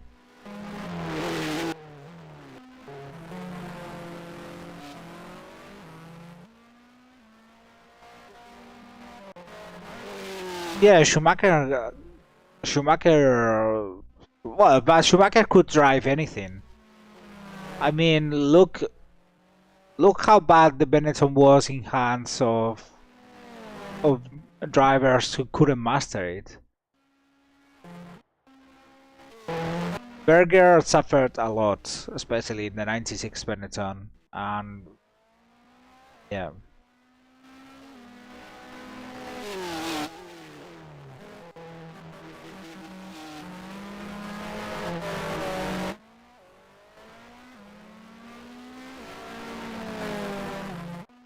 Yeah, nobody will ever know that.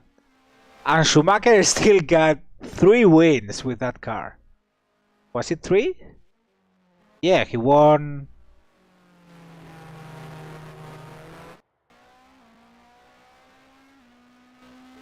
He won Spain, Spa and Monza in 96, Schumacher.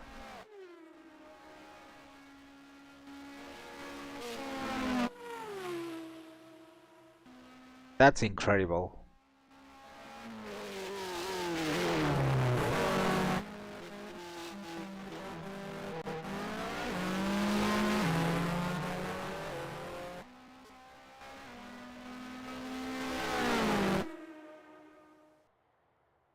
Yeah, it's quite amazing what Schumacher did that season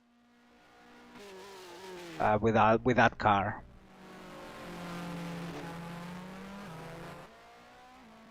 I mean, any. The good thing about that era of F1 is that if a champion found themselves in a dock of a car, they could still fight back.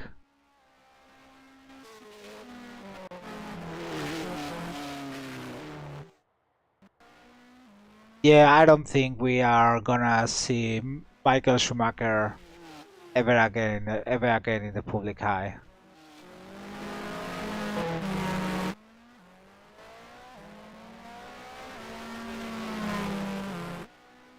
We will never know.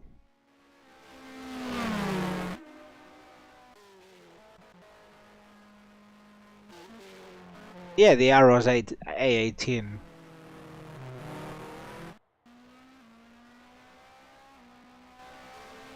Yeah, but that was well. It was the Arrows A18. Well, the thing is, yeah, he was really aided in the Hungarian by the tires. I'm wondering what would have happened if Panis never got his accident. I think it would have been Panis winning in Hungary instead of Hill battling out until the end of the race. Or maybe we would have seen a Panis versus Hill battle. Most probably that's quite like a likely outcome. Panis versus Hill battle for the win in Hungary '97.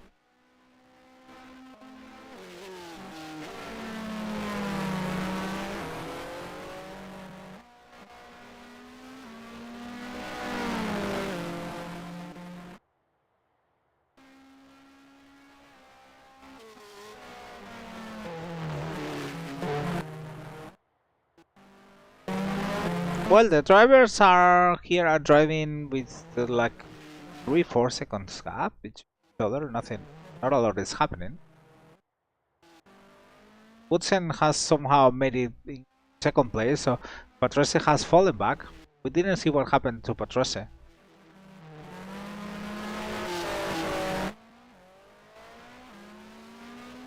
Yeah, Panis had enough to finish in the top 5 in the World Championship that season. But I think nothing else. I don't think he would have amounted to anything other than an extraordinary season, and anyways 98 would have been as miserable for Prost as it was in real life, because it was very bad.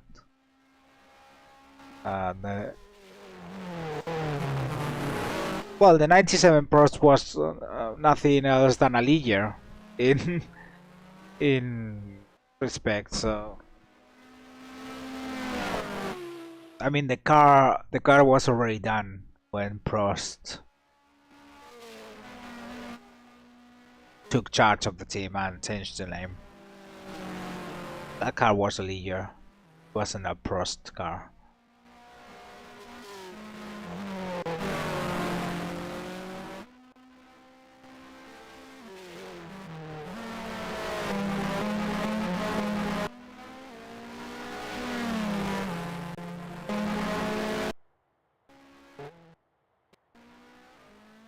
So Pirro finishing doing a second podium in a row would be like quite surprising. But it could mean also that he secures a drive with Benetton for 1990 if there's a place for him.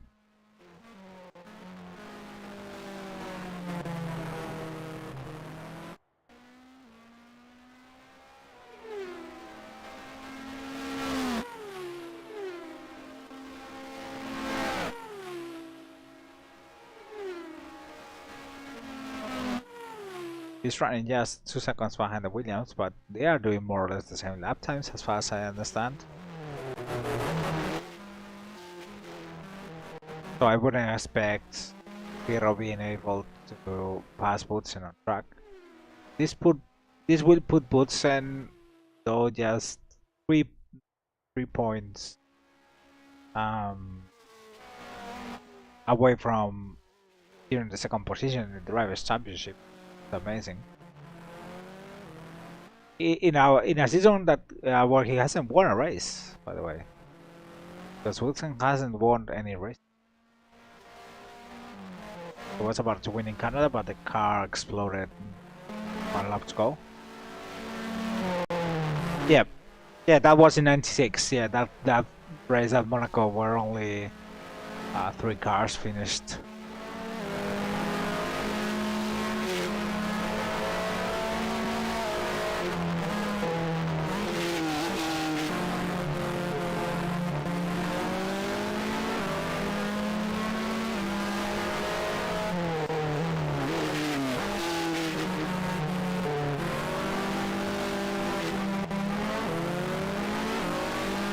It got rain in Monaco 2 years in a row.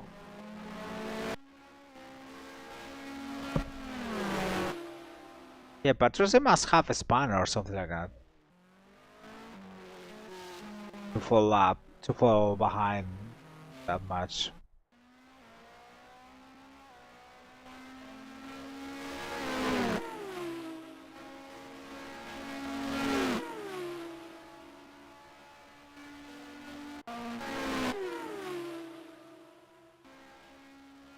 The '96 race was incredible.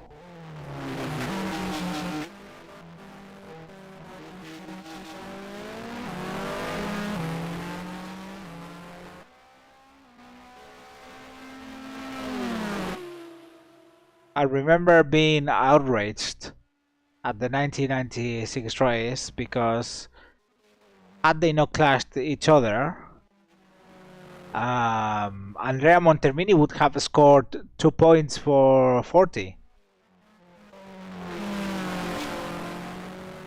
if he hadn't collided with Villeneuve in that race. Oh, that's super cool. That's super cool, Michael. Oh, that's very nice. You know, where I lived in Spain, they weren't available.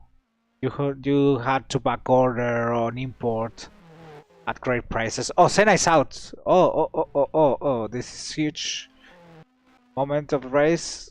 Oh, the Honda engine went.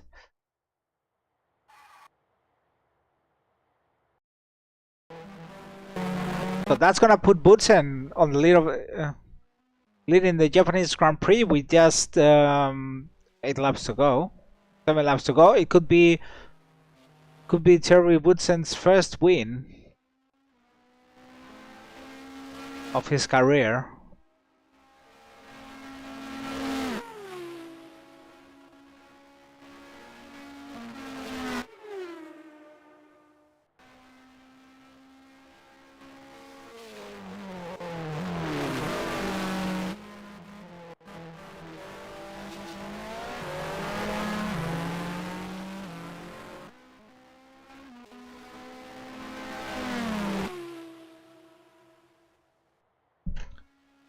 Well, there goes Nicola Larini retiring from the race.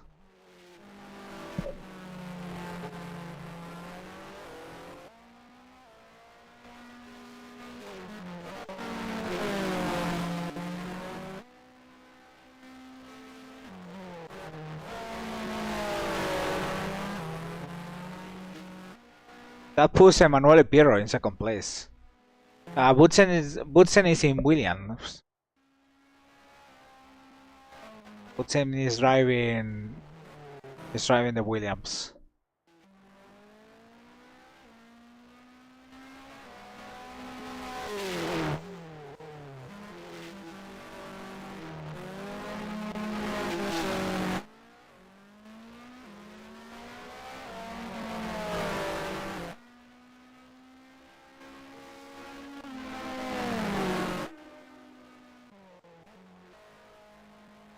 Well, Honda still have something in this race with Nakajima running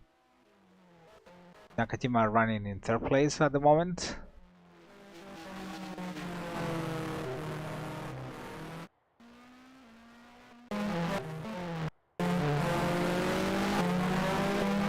Meanwhile, Donnelly still has a chance to score a point.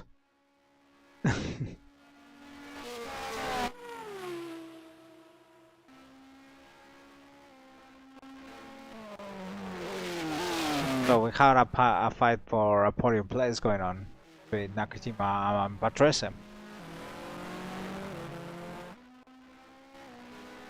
So yeah, it was impossible for me to get the official reviews in the official video reviews. But I got some books by they were these yearbooks. They were very well written by a Brazilian journalist, and he did that in Spanish. They were translated. He did it in Portuguese, and they were translated to Spanish. And he did 1992 to 2007, and I got them all up until 2006. The 1997 one is a little bit worn out, so I should really track it down and also try to get the 2007 one. But yeah, very good season reviews. That's those books is how I learned about all this era of Formula One. They were very good. Very deep sporting and technical review of the season.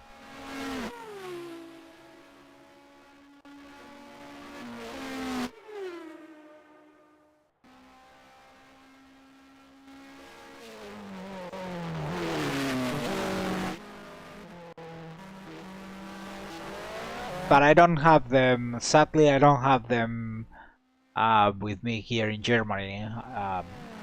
They are still back at my mom's place in Spain. I should probably try to bring them at some point, but they are heavy, so maybe in the summer. In the summer, I'm gonna go to Spain by car, so I could actually maybe get my hands on them.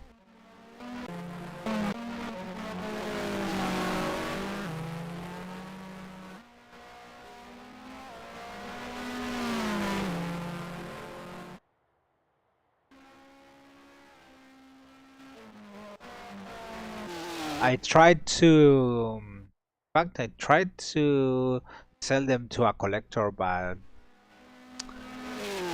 they were offering basically nothing for them. So I said, no, for this price, it's better to. So yeah, I will bring them back this summer, I think.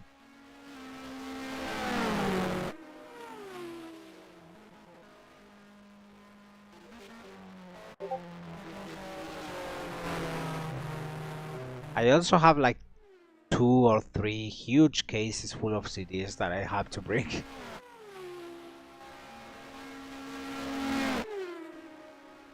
I think those are the only things still sitting at my mom's house.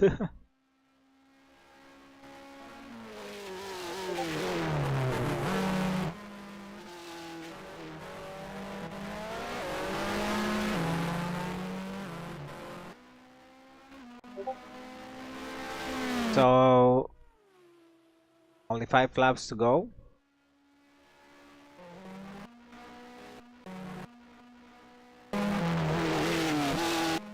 Not much has changed. Everyone still following each other. Patrese is very close to Nakajima, but unable to make a move.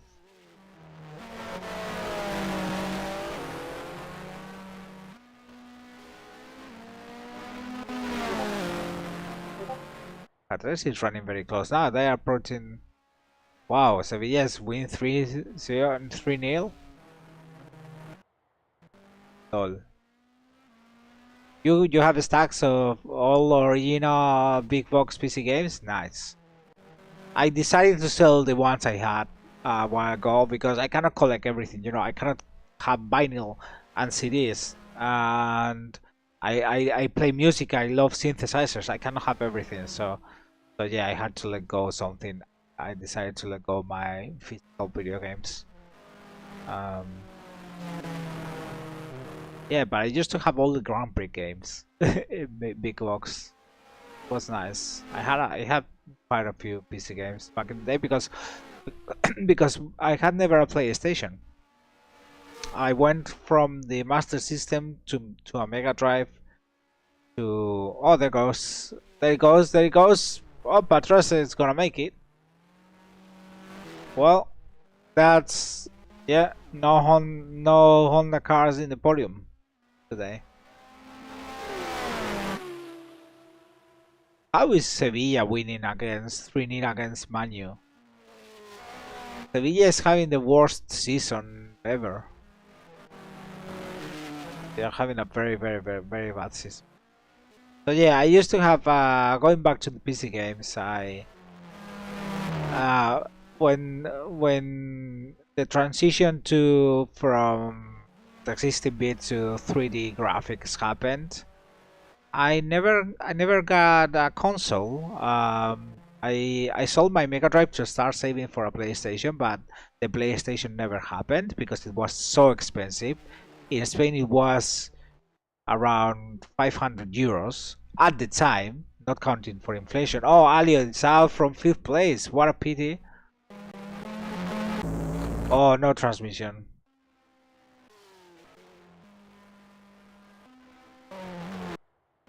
Nice. So, but I transitioned, so I never got the PlayStation. I started saving for a PlayStation to buy it together with Formula 1 game, but never got around having all the money for it. And then I had a Nintendo 64 for about 1 day until my mom made me return it, which I bought together with, of course, Mario 64 and F1 World Grand Prix. So yeah, I transitioned into PC. Welcome, Eric Cantona Melnibon. Wow, what a nickname! That's yeah, that's some nick right there.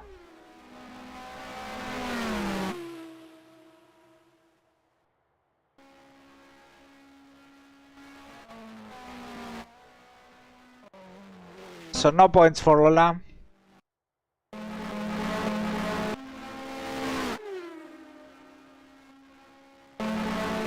Yeah, and Donnelly was running ahead of everyone else in this in the race, except Senna. But Senna retired. So Donnelly was running ahead of everyone else, but he spun out and lost 1 lap.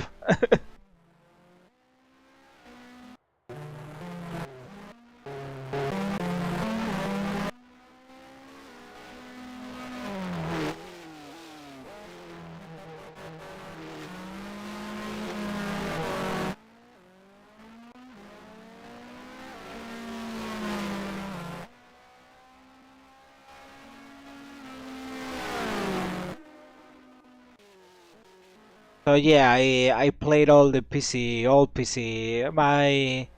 I luckily I got a 3D accelerator card, so when all the 3D games started to came out, I could play all of them.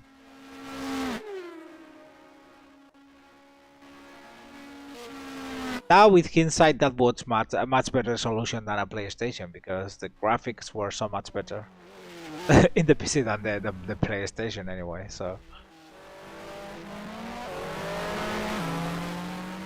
And you could play Grand Prix Legends, which I got to play. No, it's okay. I mean, I'm a vinyl record holder and synthesizer holder, so it's fine. I understand it. It's no problem. It's just there was a moment that I had to decide to leave something behind, so I opted for video games. I prefer to keep my vinyl records, my synthesizers and stuff. And even then, my synthesizers I've shrunk the studio a little bit, so it doesn't take. So everything that I have is what I have, and I don't have anything out of this or synthesizers gaining dust. Um, I turned into this philosophy of at least in the music studio actually having what I use, and if I don't use it in 1 year or something, I sell it, get rid of it.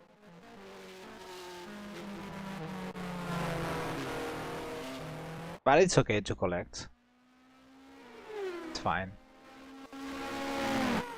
You have the time and the space for it and the money, it's super fun.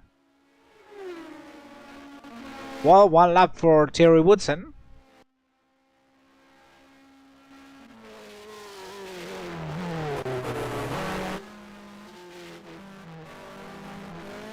He would have won in Canada, but the engine exploded with 1 lap to go.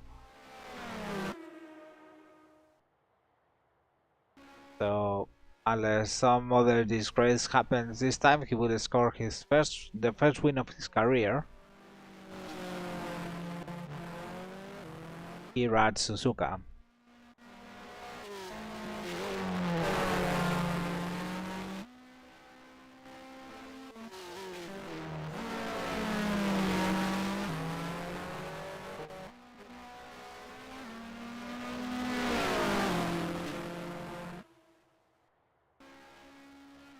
Wow, that's an amazing collection.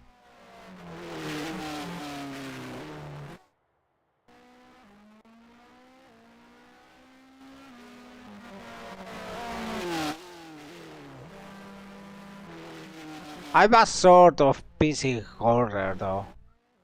Right now I have I mean, needlessly, because I have this computer, the computer I'm running on, the one with the simulator. I have another computer in the studio, and I have one laptop, and I have another computer up next to the TV. So yeah, I have too many computers.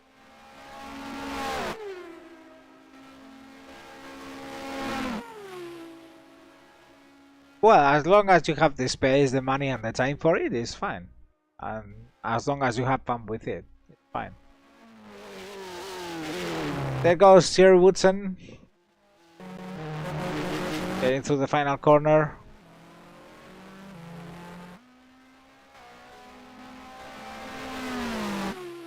And wins the Japanese Grand Prix with Pirro finishing second. A great race for the Benetton driver. Third comes Riccardo Patrese.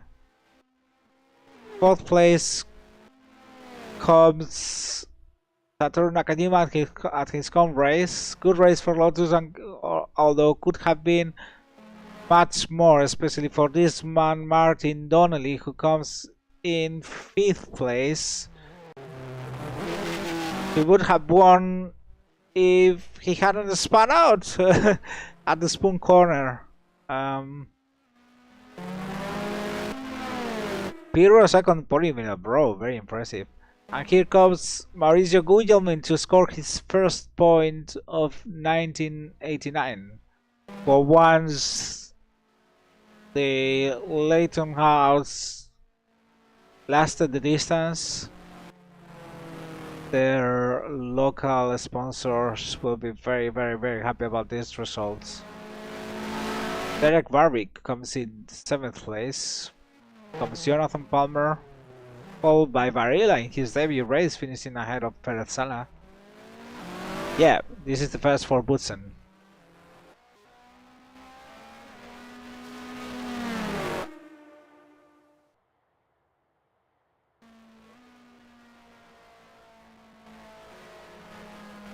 Boutsen was about to win in Canada, but the engine exploded with 1 lap to go, and Patrese won that race instead. But this also means that Boutsen is officially second in the Drivers' Championship for 1989, since Prost retired out of the retired. So this makes Boutsen second, guaranteed. Wow. Emanuele Pirro's result is amazing. Totally threw away a win. That's also sort of incredible. No, I don't bother with the new Cody's F1s.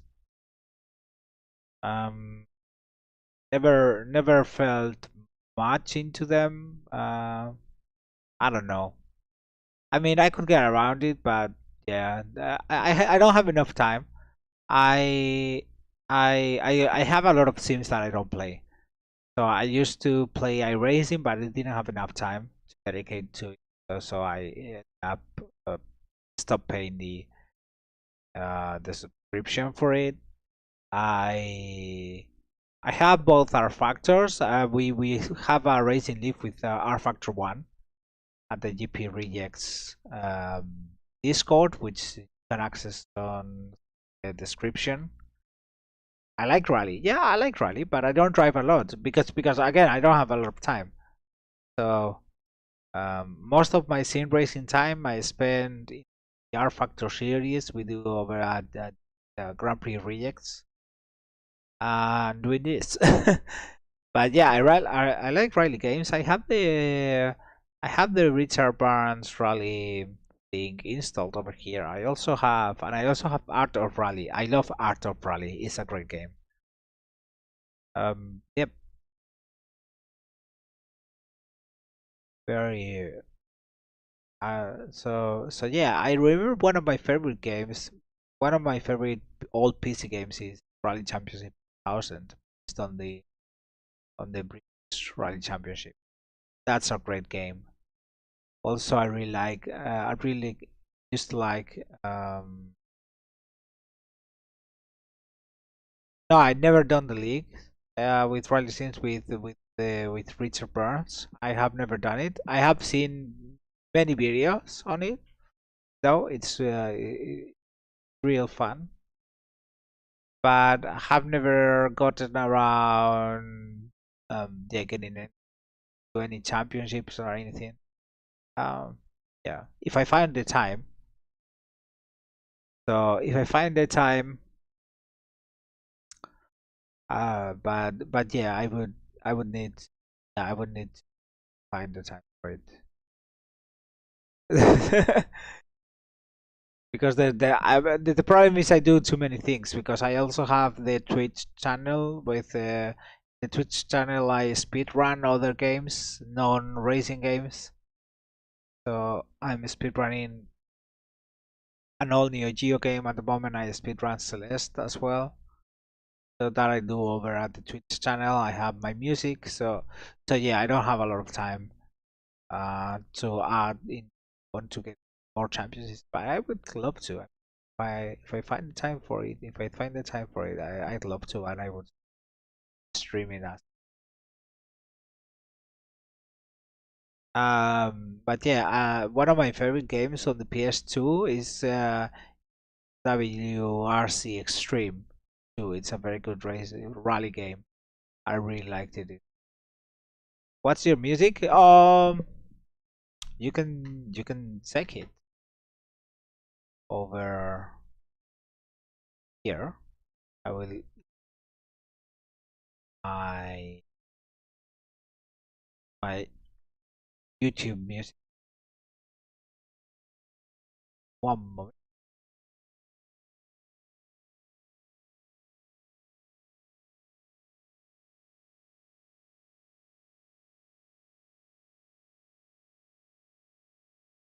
Oh.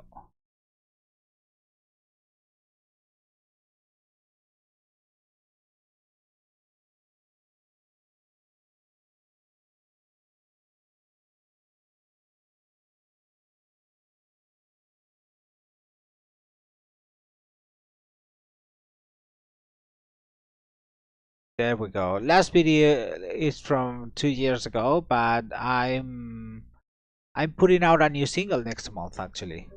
So I have new music coming up. Um, and I have another track which should be ready either before the summer or after the summer. So it's coming out. It's coming out relatively soon, at least this year for sure. So I have at least 2 tracks coming out this year. I'm also finishing a remix for another artist at the moment. So that will also come out at some point this year. And yeah, so so that's what I do. Apart from a streaming games. Although lately I dedicate more time to streaming, playing games than music. But yeah. Yeah, thanks a lot for checking it. All right. What is my menu? Is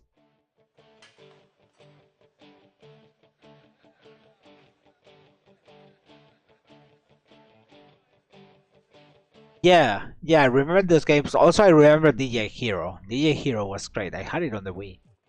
It was so much fun. My favorite music game on the PS1 though is Parappa the Rapper. Parappa the Rapper is a great game. Also I love the Taiko no Tatsujin games, but there's no PS1 game for Taiko no Tatsujin. There's for the PS2 though, and I have the Taiko Drum and the games on the Nintendo Switch. I really like the Taiko games, really fun games.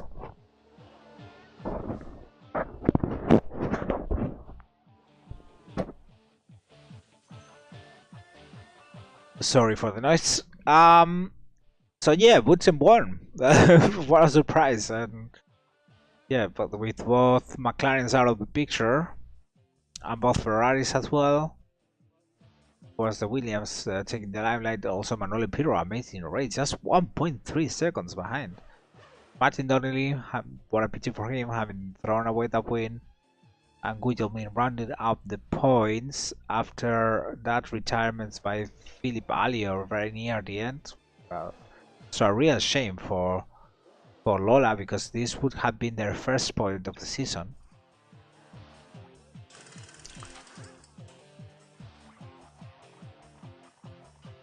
Here we have the retirements. Oh, Brandel also retired with a transmission failure. What a surprise! Yeah. I have a lot of emulators. I have a huge hard drive with over. So right at the moment it's over 8 terabytes of emulators and ROMs. I have a huge hard drive full of it. And I plan to stream in the future some PS2 and some PS1 games as well, and some other older games as well I have. Yeah.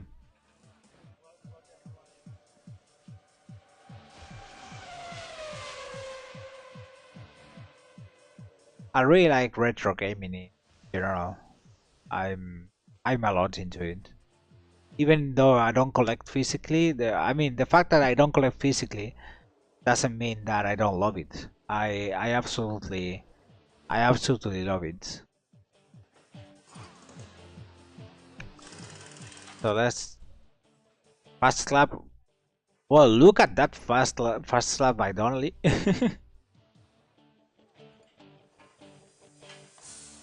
Yeah, my fast lap wasn't really quick, but because we retired very early from the race before I had a chance to even score decent lap times.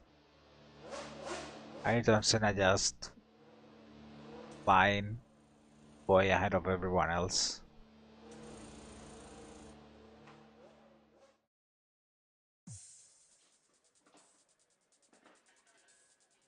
He had the pole position by 1.3 seconds.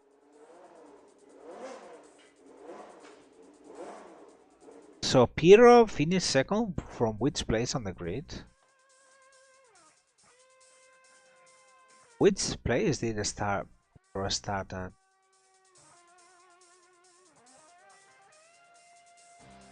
Row 8. So this is P15. So from P15, Piero made it up to second place in the race. Very impressive.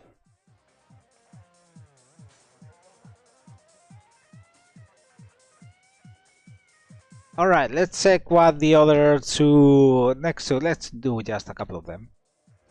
I always like to check what the others had in stock. This has the same qualifying results. Basically the same qualifying results number. This is seat number 8, raced on seat number 7.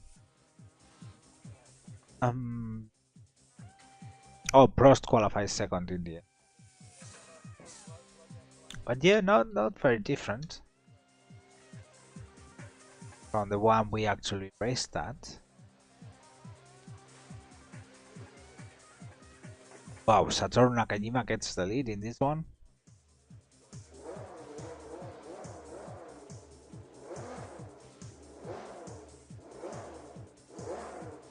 Oh, he retired or crashed out.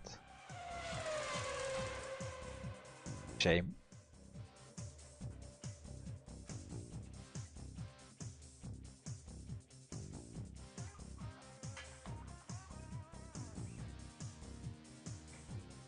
Yeah, I don't have emulators on Android though.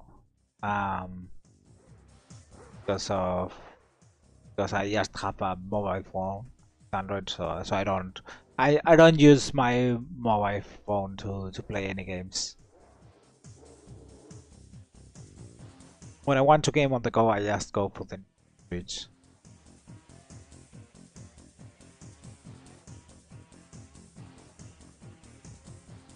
Although a portable emulation machine wouldn't be bad to have, but yeah. I don't find myself in many situations where I will want to play on the go because I don't take a lot of public transport and don't spend a lot of time places where I would be playing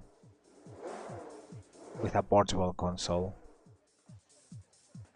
Okay, seat number 8 is rather boring.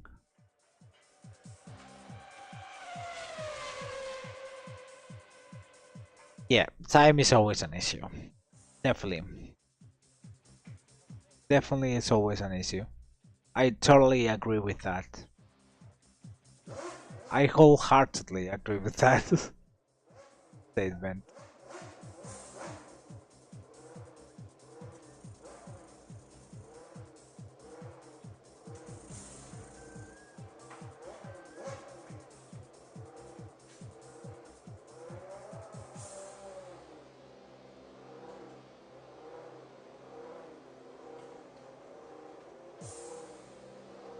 Okay, let's in race.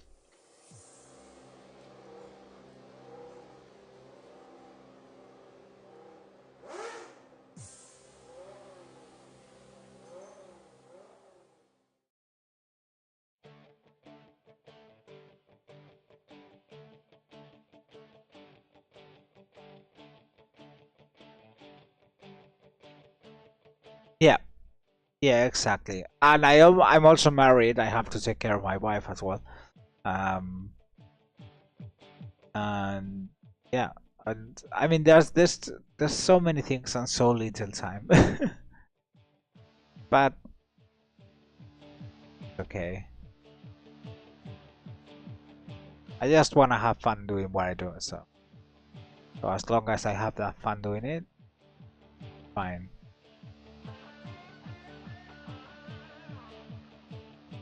My motto is that one should ever do what they have to do, and whatever is non work and best priority things, then have fun doing it. If you don't have fun doing it, do it. Yeah, the other seed results are rather underwhelming, right? Compared to the one we had. So we had the good one. We had the fun one.